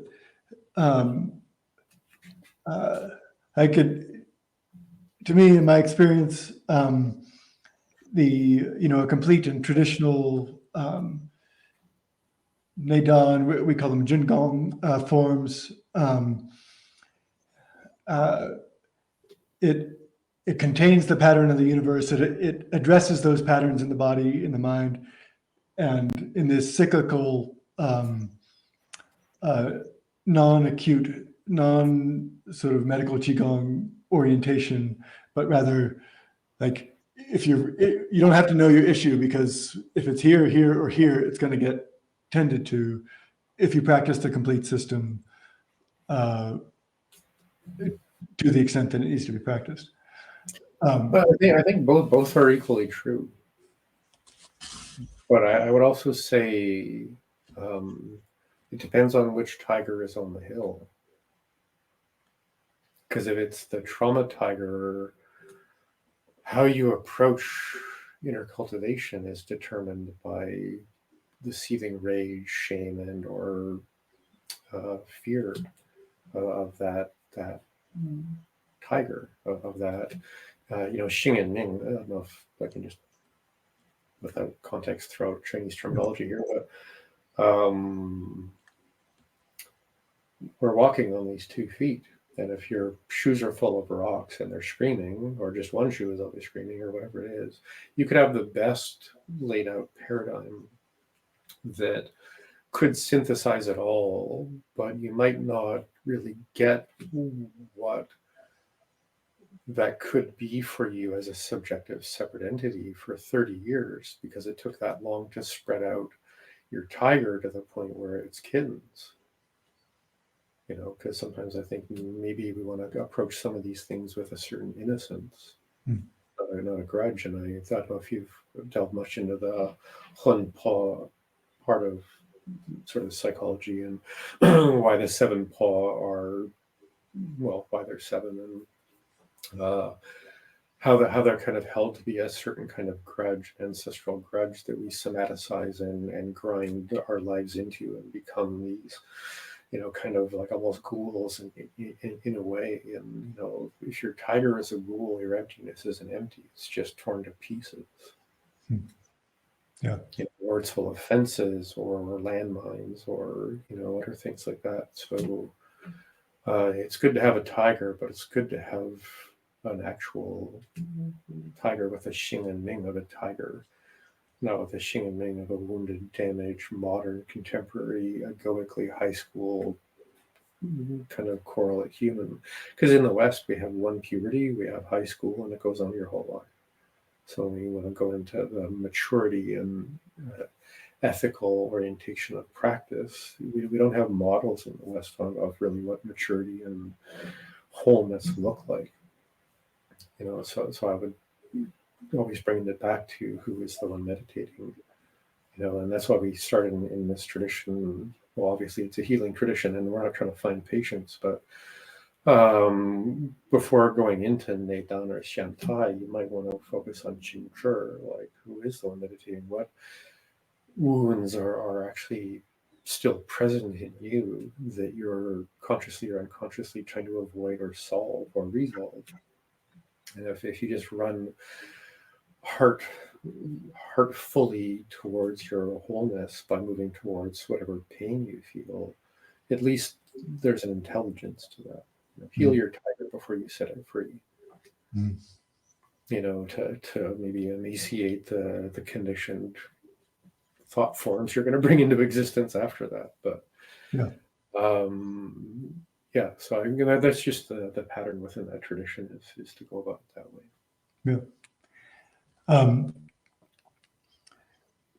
So did it have this shape at its source, however many generations ago? Or I guess you said the book was from the 1640s. And I don't know the particular lineage expression of it. But it's mostly Shangqing mixed in with a lot of what Lu Dongbin had to say. Okay. So there's a bit of Chuanzhen, I think, in there. Everyone's got a bit of Longman nowadays, but it was. I mean, if you ever want to read through the Yi Dao Huan Yuan, it's more of a Xingming Shangqu process that goes from the mundane towards the sacred. Yeah. And when we get into the more inner cultivation practice, it goes from a Chinese medicine understanding of all things embodiment and mind and structures and sequences into the Xiantai process, which is becoming the womb before you actually have a place for an embryo, and then just recognizing all the relational dynamics and meaning dynamics that are about that. So if there's a pattern to it, it kind of goes as above, so below, but in the sense of the paradigm of Chinese medicine and psychotherapeutic wellness, until that those patterns and ways of being aware of yourself are clear enough that you're now residing in the innate of those components instead of the conditioned. Because I would say the first 3 years for most people is learning the how, and then the next 7, 8, 9, maybe getting up to about 10 years is rearranging the why. Who is the one practicing? And at a certain point, we recognize the innate common sense of the systems that Chinese medicine and Taoist practice use. So instead of having that, I'm doing this special magic thing with all these interesting things, we reside as an expression of how those things naturally hold together a whole human being, and that our practice is from wholeness towards emptiness instead of from damage towards wholeness. Because I think most people have to kind of go from damage to wholeness and wholeness to emptiness, and that the simplest way. But I'll hopefully not take this too far or insult anyone. But the dilemma we have today is the high school immaturity and the need to be special. Right. So if we're trying to make our practice about self-improvement or about some comparison about who we were previously or who we are now successfully, we're still in comparison. Mm-hmm. So we often have to work out that conditioned compulsion to be a better version of a self instead of to annihilate the need for a self. That's more of a Zen way of putting it. But. Sure. And so do you find that your patients, I imagine there's some kind of synchronicity in who finds you, but do they kind of accept the project? The project, I'm coming in because I feel bad, but the project is enlightenment, so how does that go? Well, it starts with trauma therapy. Yeah. But the context of the view and the application of the view is one of not just damage to whole, but damage to whole to emptiness, damage to whole to.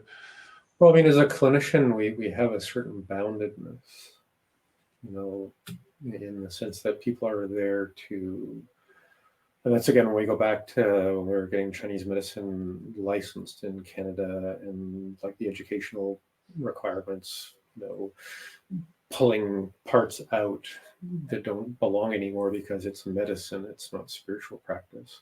Yeah. So when we're ethically bound as doctors to see patients to resolve, a diagnosis or something, there's that part of the relationship that's going. And then for some people, they might want to come to a Qigong class. They might want to join like a Negong circle, or they might want to go and find a different kind of meditation teacher. So just to make sure it's clear, when people are coming in to see me clinically, we're there to get their health back. Yeah. And because most of my career was in a small town, I was doing all this other stuff. People knew that Michael's the guy you go to see about trauma and addiction and complex autoimmune things and stuff like that, because that's where the focus is. But you're going to be also given all these practices to do and drawings you're going to want to do, and like here's some Daoyin Qigong to try, or things like that. But because of the ethical bounds of medicine in that context, I can get people to embrace the possibility of wholeness to emptiness, but that's a different relationship than woundedness to wholeness. So we can't, especially in modern, 2024 Canada, or probably in the US as well, you can't have a patient come in and say, okay, now we're going to join this cult and we're going to start, going into religion and things like that, because they're very much like legally separate, in that sense. So I often encourage people to go when, find, if you have courses, please let me know so I can send people to things, so that they can begin that next step of, okay, now you're no longer limping, you're coming into your kind of, shunning your sort of spiritual radiance and luminosity. Now you might want to go and find training, practice, or a teacher to actually go where that can go, Yeah.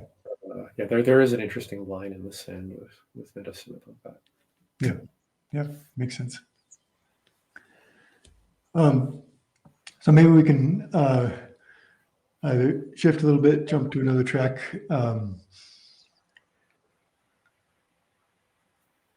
It strikes me in your Neidan journey and practice that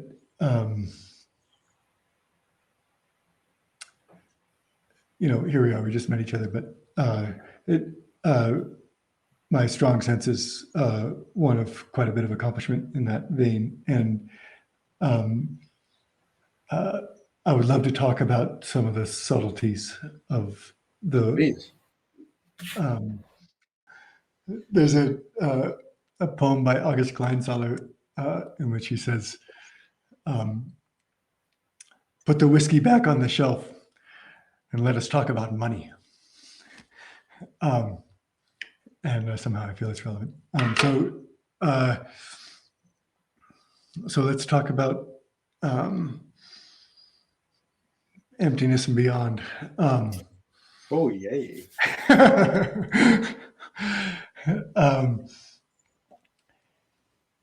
So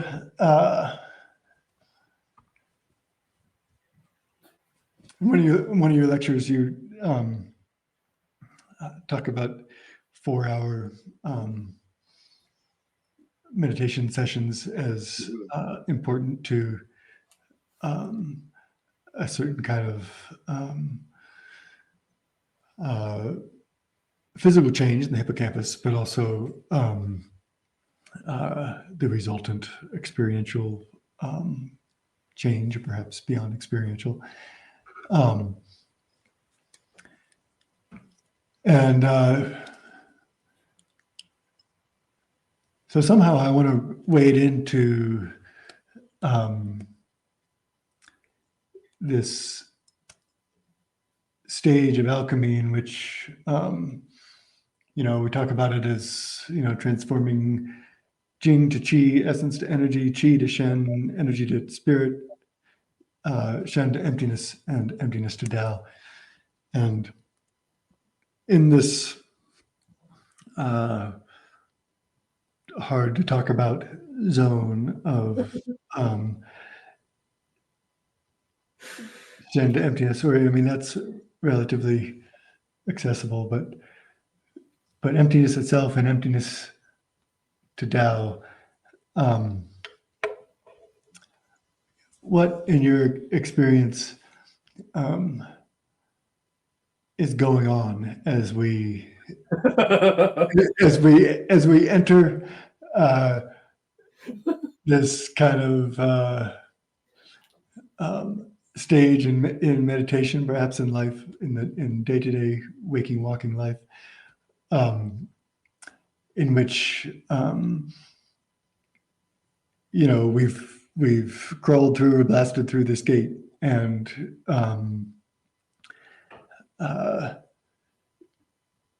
emptiness is present, and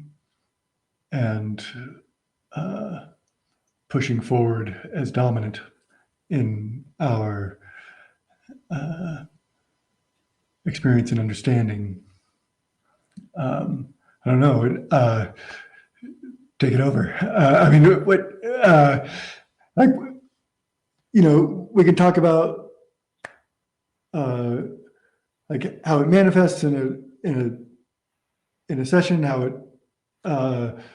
through the context of some kind of cessation of breath or consciousness or whatever else, or we can reach around in there for ways to talk about very subtle things. Well, I guess there's two things I would want to start off with, given how you entered into that. And pardon my laughing. I wasn't laughing in any way at what you were saying. It's more laughing with the, oh my God, once again, someone in English is going to try. Well done, by the way, and then set this up in words. So I was just enjoying very much the. I don't know. If, just imagine, like, crawling along the side of a building, holding on with your fingertips, like you were just going to get to the corner and then jump off. But this is the hard part, is right, and then come back and talk about what we saw around the corner. Yeah. Oh yeah. If there's corners at all. So one thing, and I want to be very clear. I'm not, with our tiger metaphors, pouncing on your use of semantics, but there's something that is inherently really tricky in English. And when we go, like, say, with the Longman pattern, Lian Jing Hua Qi, like refining Jing, transforming Qi, Lian Qi Hua Shan, and the whole thing we go through. It's easier to think about in Chinese, but it makes so much more sense in Chinese. When we say those things in English, we innately default to a process. And that process has to have progress, and that progress has to have a sequence, and that sequence has to have distinguished elements of interaction. So it seems kind of useful in what we're talking about to state it. But if I say Lian Jing Hua Qi, like I say, refine the Jing and then transform the Qi, and then Lian Qi Hua Shen. So now that I have transformed my Qi, I can refine my Qi and then transform Shen, which we could spend a couple hours talking about what that might mean. And then notice how somehow something synthetical, numinous, non-separation, turns into a toothpaste tube of toothpaste tubes, of squeezing things out to squeeze them into another thing to become a thing. And that they're parallel to each other. I would say they're simultaneous in the sense, but as English speakers, we naturally go, at what stage are you? And just in case someone's asking me, I'm halfway there. I'm always going to be halfway there. I've always been halfway there. If I ever say I'm more than halfway there, I'm probably on some substance that has compelled me to try and make up something funny. You and Zeno, yeah.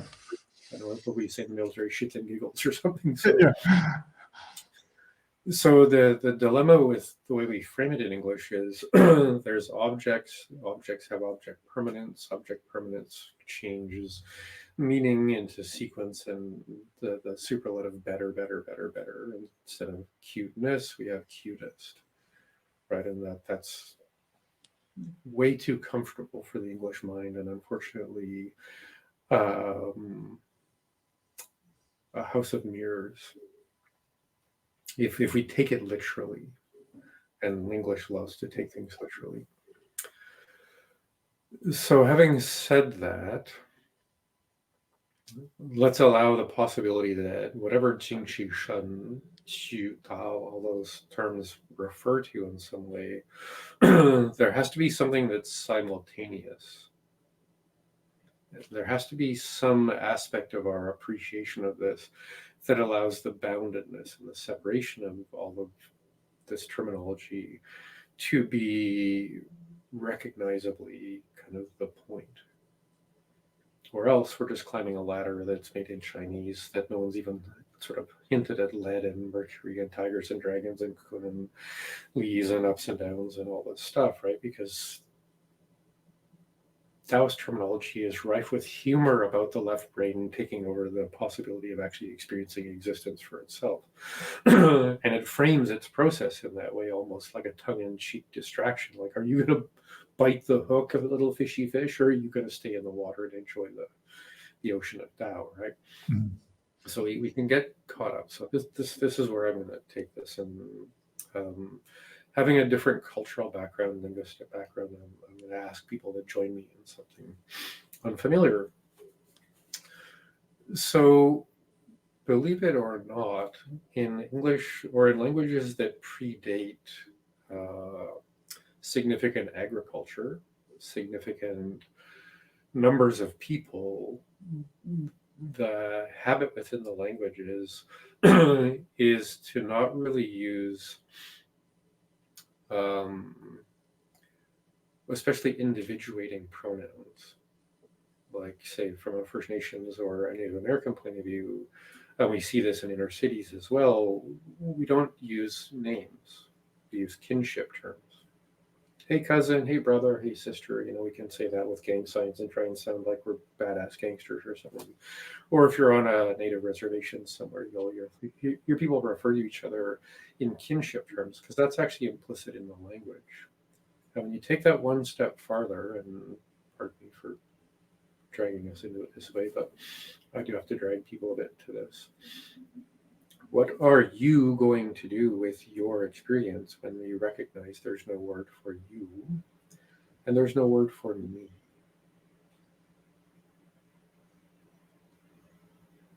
We do have this really unique thing that we put in words. It says sound, depending on if it's a you or a me sound, that implies which one of. Because the only way to say this one of is to say this one of, or pointing towards you and using my chin and my thumb because tradition, this one of, that one of, because it's of that's relevant. And in the indigenous cultures, your family, your clan, your tribe, your community is your entire endeavor of outcome. There is no individuated my story, my journey. I don't even exist without my community. To be alone is death. Chinese comes from the same paradigm, the same hunter-gatherer paradigm. You go back to the earliest idea of Shen Ren, the Xianxian, the people dancing around dressed like birds, like a powwow. Right. So when you think about early Taoism, not as Taoism the religion, but as Chinese cultural understanding of beingness and worldness, is very much like a Native American language, or First Nation language, in the sense of how it paradigms the world. And then we get into agriculture, and then the Huaren take over from the Drunren. The prosperous people become the people instead of the authentic humans. And all indigenous people around the world call themselves the true human beings, the Drunren. So when in Chuangzi and other books they talk about the ancient ones, they're not talking about some abstract aliens. They're talking about the people, the people who live in the mountains and still hunt rabbits and live in the tune of the seasons and stuff. And I'm not making some romanticized affirmation or projection onto First Nations or Native American people. Today, I'm bringing our awareness back to all of our ancestors used to live in a pretty simple reality.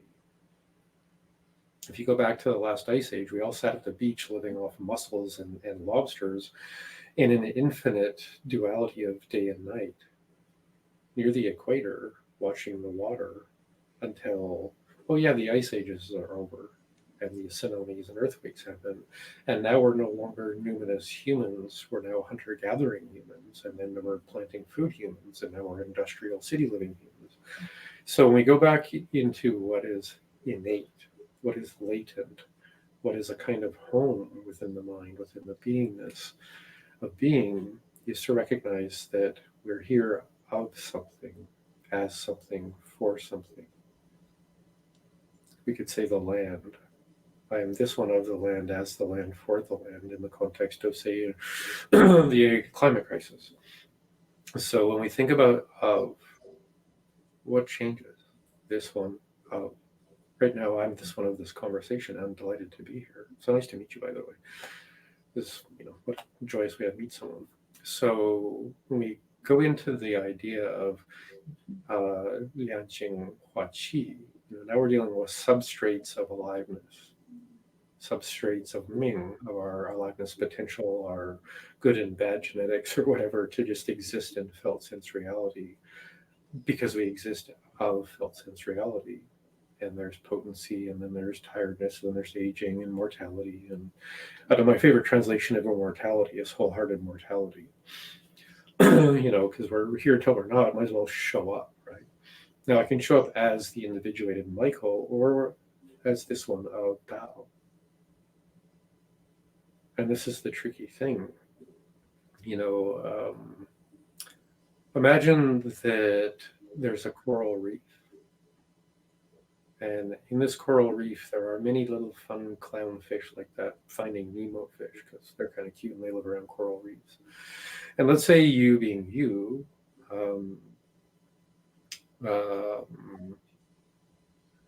you're robed as a monk. So now you're floating along in the coral reef as a monk fish with your robes. And you see a couple of younger fish running around doing adolescent fish things. And you swim up to them as the elder wise fish. And you want to help them in some way. So you ask them, "Hello, young fish. How do you find the water today?" And I can see from the beautiful smile you're smiling, you're aware of what I'm going to say next, because the two young fish are going to say, "What's water?" Right? So until we're willing to recognize we're of something vaster that's of us and through us and as us and beyond us and all of that, that is implicit and innate and necessary to existence itself, but it is, in the sense of manifold tautologies and quantum physics and stuff, it's a reality above what, or around, or permeating through the reality that you and I share as you and I. So we have to like stop you and I-ing enough to realize what's moving beyond and through and as a you and or an I. And at some point, this of experience is going to allow our reunion, an intimatizing sense of what's moving through us. And then we're oceaning more than perhaps individuating. And oceans maybe happen to only exist within planets, and planets only really exist within the emptiness of space. And then perhaps we could, kind of lean into the titillation and excitement of figuring out how space-time works as Jingluo, because that's implied in the characters for meridians in a way. But that's not something that we can know. That's not just something that's potentially tangible. So at a certain point, when we think of Shen, Liang Shen Huan Xu, like now we're returning to the emptiness, we can take those as separate substrates or as separate paradigms or kinds of frames of existence, or we can just realize we're melting, going from form back into formless. But emptiness is a ness word. It's not a bounded container word. And this is where English is really, really uncomfortable. Because in English, when we talk about the Nedan sequence as a sequence made of objects, it makes perfect sense. This becomes that, then with a good that, we can make the better this, and then on we go.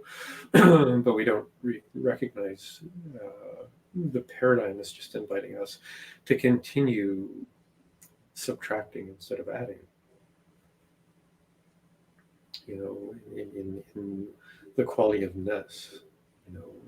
In Zen practice, we often just describe leaning into less mind. There's idea of no mind, but when we think of no as wu, like wu wei, we've misinterpreted the meaning of wu, because wu doesn't mean no mind. It means the infinite attrition of what fills the mind. So when we go to emptiness, it's, another way of reminding ourselves the space is just as interesting as the noise. And the space has its own song. It just doesn't have a permanent sound. But we have to make that transition of separate from sequence of objects to the melting back into recognizing there's just water. And as a fish, you forget sometimes.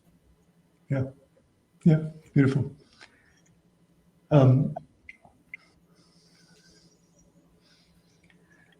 So and then there's some really refined state stuff that's going on that you need a shared terminology, like you and I have to kind of define our terms to speak about specific elements of practice. Mm-hmm. That's for nuance and coherence more than some object outcome. Yeah.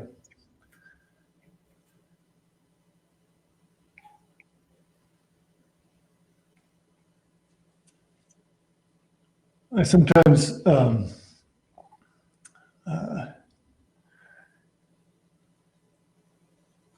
envy some of these Buddhist systems that have, these hyper detailed, state transitions. And it's kind of fun and interesting to map in that way. But in the end, what I'm most interested in is kind of in conversation with myself or with a practitioner like you, moving through the understandings and experiences is such that the consequences of the state experience, experience is a limited word, but can ripple through the rest of my being, and change what is required in order to fully incorporate the change at the source, and one of these things that that cognitively I get, I consistently arrive at, inevitability, and there is no other than, is around this simultaneity of cyclical and eternal in the sense of instant and infinite, so timeless. The simultaneity of this passage of time and fixedness of everything having already happened. Mm-hmm. There's a conundrum, eh? Yeah, right. And then one of the consequences that I draw from that, both in a kind of felt sense and a logical sense, is this both the fixity and the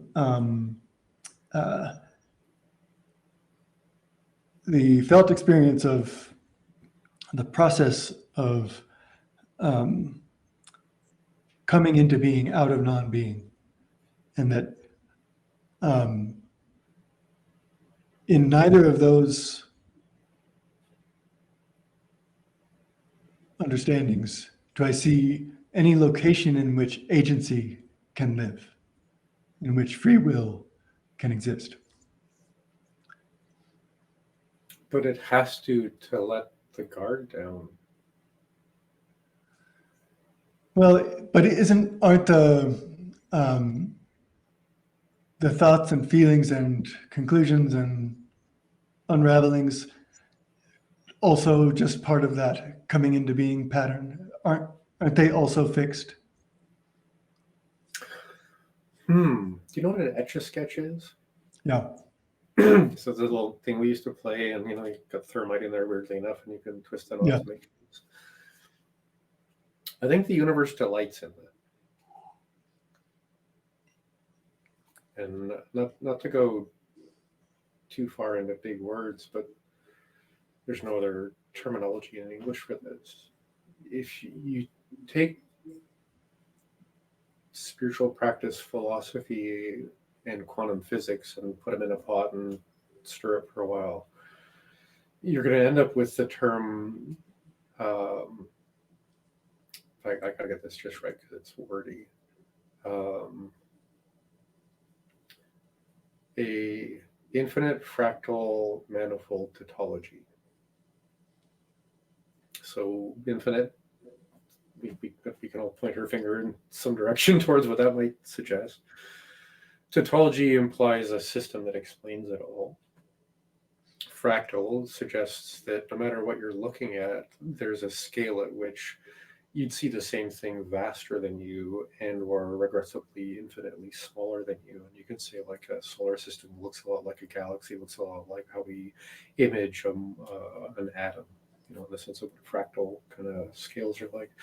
The thing that is left is a manifold. And I'm not using these words just to bonk around funny words. It's just, to use English, we have to be very concise with the perception that we're attempting to share, right? So the thing with manifold is that, and I'll give a hopefully useful example. It's recognizing that we can only interact with what it is we've connected to. So if we look at manifolds in the most, I used to be an engineer. So if you look at a vehicle engine, we have a piston that moves up and down. We have like a little valve that lets the gas in, and then we have a little valve that lets the exhaust out. So right here, as human beings, you could say between eating and excreting, or breathing in, breathing out, awake, asleep, all the different things that we do.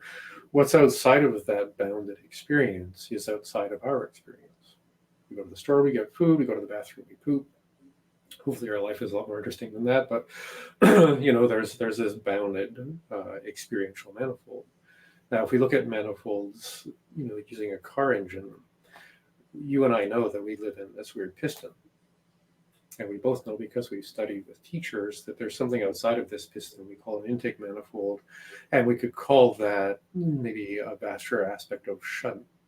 And then outside of that intake manifold is the atmosphere that is filtered in some way to become the pre-heaven shun and then post-heaven shun that's you. But outside of that is hun, the atmosphere that makes car works, because you can't really have an internal combustion engine without an atmosphere. And then we have this exhaust manifold that has all the noise, and then the exhaust pipe that makes the noise less. And then we have the exhaust going into the atmosphere. And then, oh yeah, there's outer space around that. And then there's quantum fields and dimensions. And no matter what way you go with the idea of a fractal tautology or a manifold tautology is, there's always going to be some bounded space in which you can understand and maybe tangibly interact with in some way, like breathing. And then there's going to be another manifold of reality that we can't exist within or touch in as easy a tangible way, but we can refer to its existence. So we go back to the fish and how's the water. You can't have an ocean without a planet. You can't have a planet without space. So we can kind of play with this as ideas. But when we're going into deeper aspects of practice, the thing that starts to happen is the intangible becomes more tangible. What we think of as coming from emptiness seems to have an echoing adventure at heart to experiencing consciousness. Right now, we can turn that into a story and reincarnation, and then it's one soul going through many lifetimes, or it's an ocean of souls dripping, into one drop for a lifetime and then back to the ocean. There's all kinds of things that we can project onto all of that. But in the immediacy of experience, there's what's kind of blending through that bounded sort of space of existence that's perhaps you could say pre-heaven or pre-individuation or something. And then there's something we may affirm within our experience that at the end of each breath, or perhaps at the end of our life, is echoing back into what's manifold. We can think of that as reaching into the primordial chi over the horizon in our practice, or into the primordial through the mystery gate of Dantian. Is one the actual primordial chi, or is this one the actual primordial chi? Or is that for everybody, and is this just for me? Or and it really kind of falls into the recognition that it depends how far we reach and how long we wait to have a sense of what's moving from beyond into the tangible, and from the tangible into the beyond. And hopefully we can have a sense of humor of, well, I'm just feeling the water I can feel. I'm attending to understandings and epiphanies that I can kind of capture for moments in the space of existence or thought that may or may not be able to be put into words. So there's a lot of ephemeral kind of layers to this water that more than anything is just moving through anyway. And that's where, the esoteric can become very concrete and very argumentative and right and wrong. Or it can be the drunken deliberations of, let's drink the whiskey and talk about the finances, or however we want to play with it. And that's, I think, the literalization is what stops Westerners from having fun with this. Because it's just a trust game. There's the howling silence of Tao and its echoes. That's my poetic way of framing things. But all we get is the echoes of silence, and it's howling. Yeah. And if we can allow that to just be the giggle, the tickling hee of what delights us in being, well done. Like what else should there be? Yeah. Now there's some really insanely, profoundly mind-rupturing truths to all of that we could get into, but from the experiential side of practice, there's nothing simpler. Yeah, I agree with that perspective and approach. Actually, can I just finish that up with one other thing? Yeah, please. Because I think language is, because we're using language here, language is the medium that we forget. So what if there was a typo in bringing Eastern traditions and thoughts to the West? And I mean that with humor, explicitly, just for the sake of funny. What if the idea of emptiness or nothingness is a typo? What if it isn't meant to be nothingness? It's meant to be no thingness. What if we're just coming into all of this to remember and have a reunion with the movingness, the energy, or whatever. Because you can't say a thing in English without it becoming a thing. But if it no thingness is our proverbial ocean swimming opportunity for those little fish to feel the water, it's in the no thingness that we find return. But if trying to get the thing right or the nothingness right, because nothingness is now a thing, where we're beheld by the object permanence of the mind, instead of just allowing ourselves to soften into yet another boundary layer of the next manifold and knowing it's infinite. Yeah. Then in both directions, then we can finally let go of any aspiration to get. Yo way, you way. Like yo way is just to get it. It's just a left brain anticipatory reflex to have something, to know something. It's like a hungry kid going, ah. Yeah. So we have that impulse, but when we can actually enjoy that impulse and then lean into less, then that impulse has no instinctual relevance anymore. And then we're kind of in a way sidestepping the wheel of suffering, because there is no one and nothing to get. Yeah. So I agree with that too, and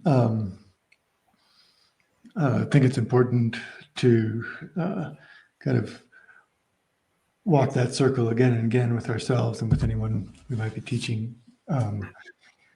And I also think that as we have,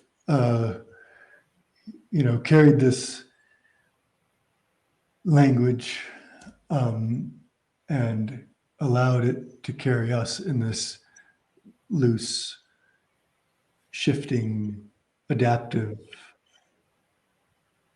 way for one reason or another, either with good guidance or good instinct, we were able to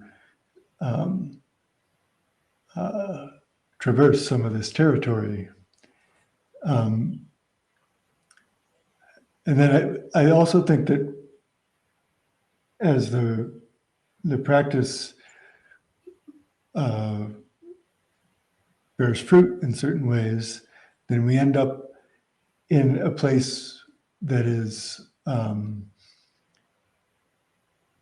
before words. And then when we come back, weaving these words again into the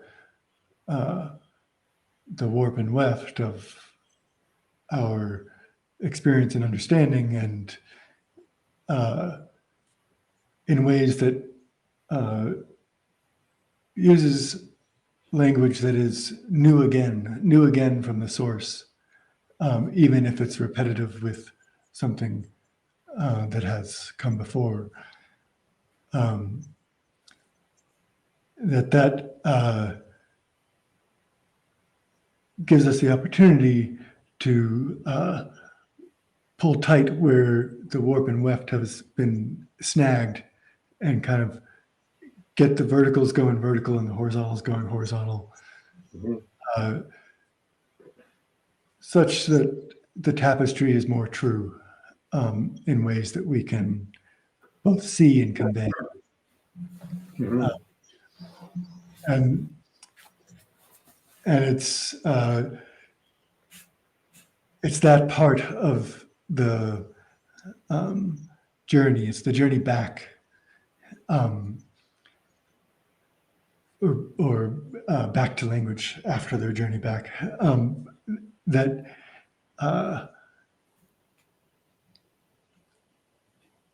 interests me in getting all these things to make sense, to be, it's concretizing in one way, but it's a kind of alignment with our language verse and our experience realm, or beyond experience. Yeah, in the Yi Dao Huan Yuan tradition, that's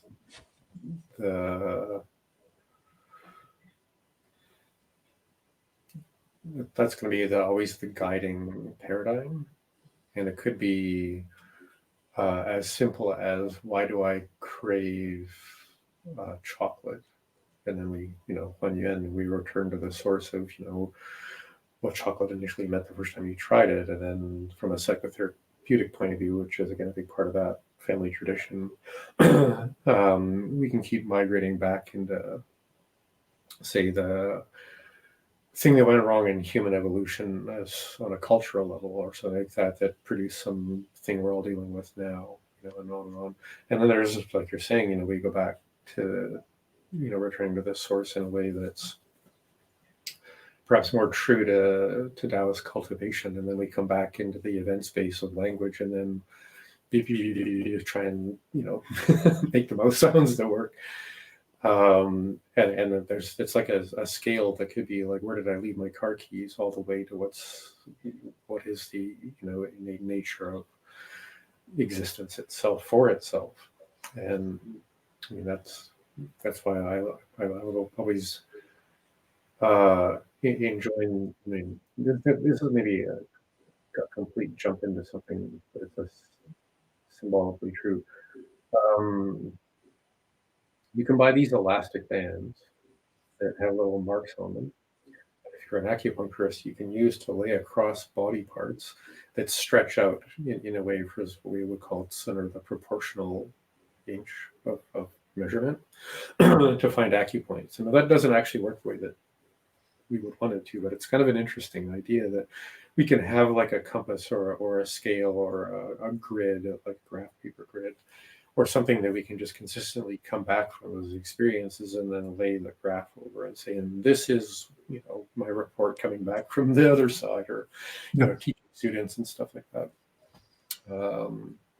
So, I mean, there's always going to be that, that dance and that dilemma and all of that. But I'm certain that we're never going to be able to put it into words exactly right. True. Yeah. Until maybe someday that somebody will. I don't know. I can imagine that. It does bring up one thing that we kind of zipped past a while ago, or I did. We're talking about the context of emptiness and the difference between Kong and Shu. Yeah. Yeah, because Shu is the process of becoming empty, whereas Kong is the abyss. And so how do you make sense of the conjunction Shu Kong? Well, we now have the recipe and the ingredient. Yeah. And the problem is that we're in the way. We can't really squeeze in there without filling what's there with the object self. So, where we've kind of think of like a screen door, it lets everything in, but what's outside? Right. The sunlight, the air, the fragrance, the nuance, the things that are of the world, but it just keeps the bugs out. And if we can think of the egoic ideational, self-affirming identity and ego as sort of the buzzing fly around the corpse of, what education told you were supposed to do with this. It's just good to keep the flies out. Right. But there's always going to be flies, and there's always going to be a screen, and then there's going to be what's on the other side of the screen, and the sense that they're somehow explicitly separate, in the sense of the dark abyss of infinite space as some identifiable place is kind of the again my pet peeve with English is we, because of the nature of our language, we can hold something as vast as infinite space as an object. Right. And just leave it there in the mind, like, oh yeah, it's next to my car keys. Yeah, you can move it around. Well, I mean, there's an it, right? And this is the dilemma of just having plastic terminology is we don't sit in maybe enough with a bit of reverence and space to be with meaning instead of knowing. Yeah. That's where Kong Su sits, is, well, you're given the ingredient in the recipe. Yeah.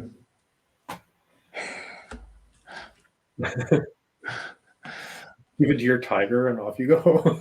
Yeah. It'll tear it to bits eventually, don't worry.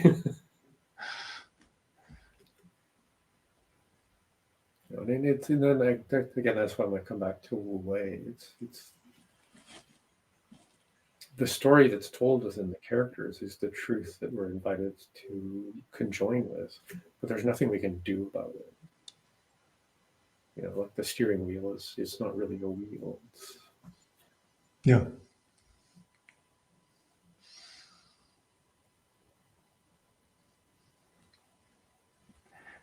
Well, maybe we should let the sound of this bell fade into silence. Yeah, really appreciate the paths we've traveled the last couple hours, and hope we can do it again. And maybe we can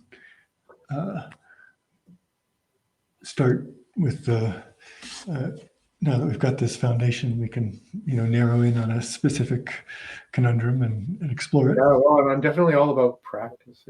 When you talk about the bigger schema of things, there's that, but the practicality of how to undo the doing is a good 10 to 30 years of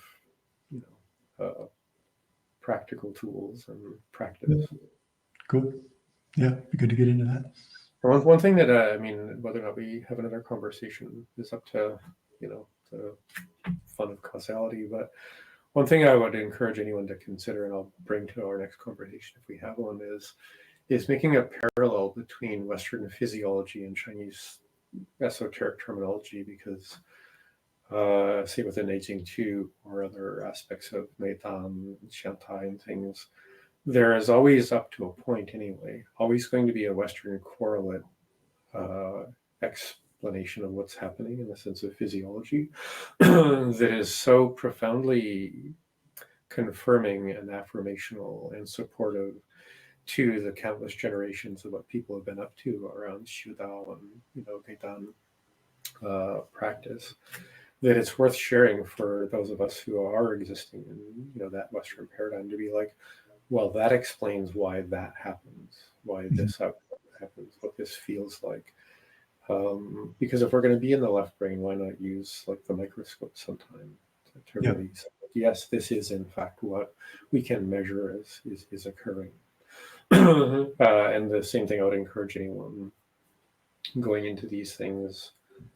And if you're comfortable, I'll send you a link to the Qingdribin course.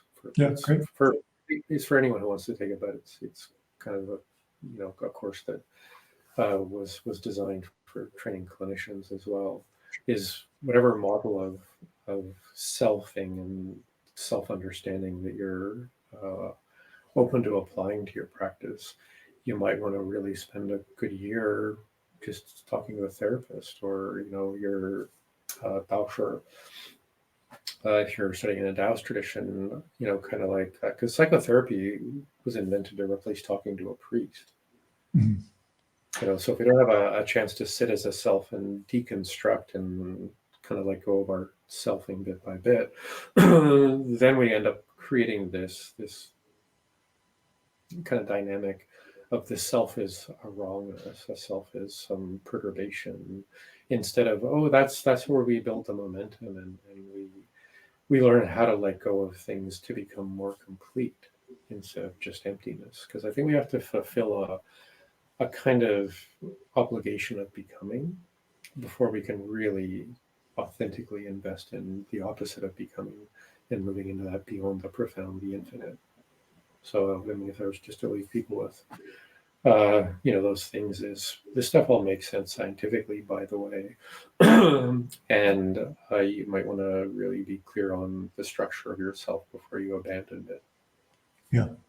And having paradigms in which to do that can save us all a lot of confound and confusion and things like that. And I have a sense that, back in the day, that was a part of these traditions is, you go to see your mentor, your teacher, your laoshe, your daoshe, to become okay with you before you become okay with getting rid of you. Yeah. Yeah.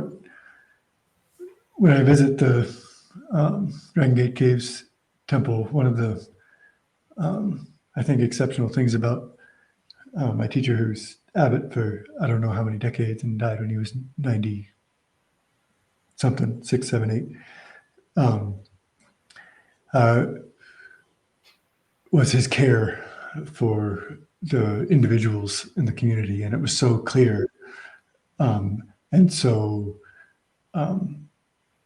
integral to the kind of joyous vitality of this community who live in a context of total self-reliance up in the mountains and long cold winters, and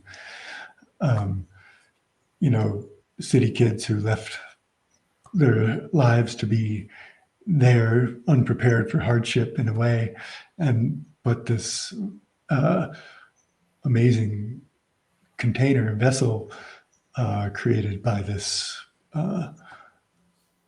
compassionate, nourishing leader makes me think of that when you Yeah, it comes right back to that this one of like what you bring to what you bring to the relationality of this. that shows your cultivation as much as anything. yeah. Well, good. Thank you, Michael. Thank you. And yeah, we'll post links and everything in the below the video here, and yeah, and hope to connect again one way or the other. For sure. Great. Thank you. Thank you.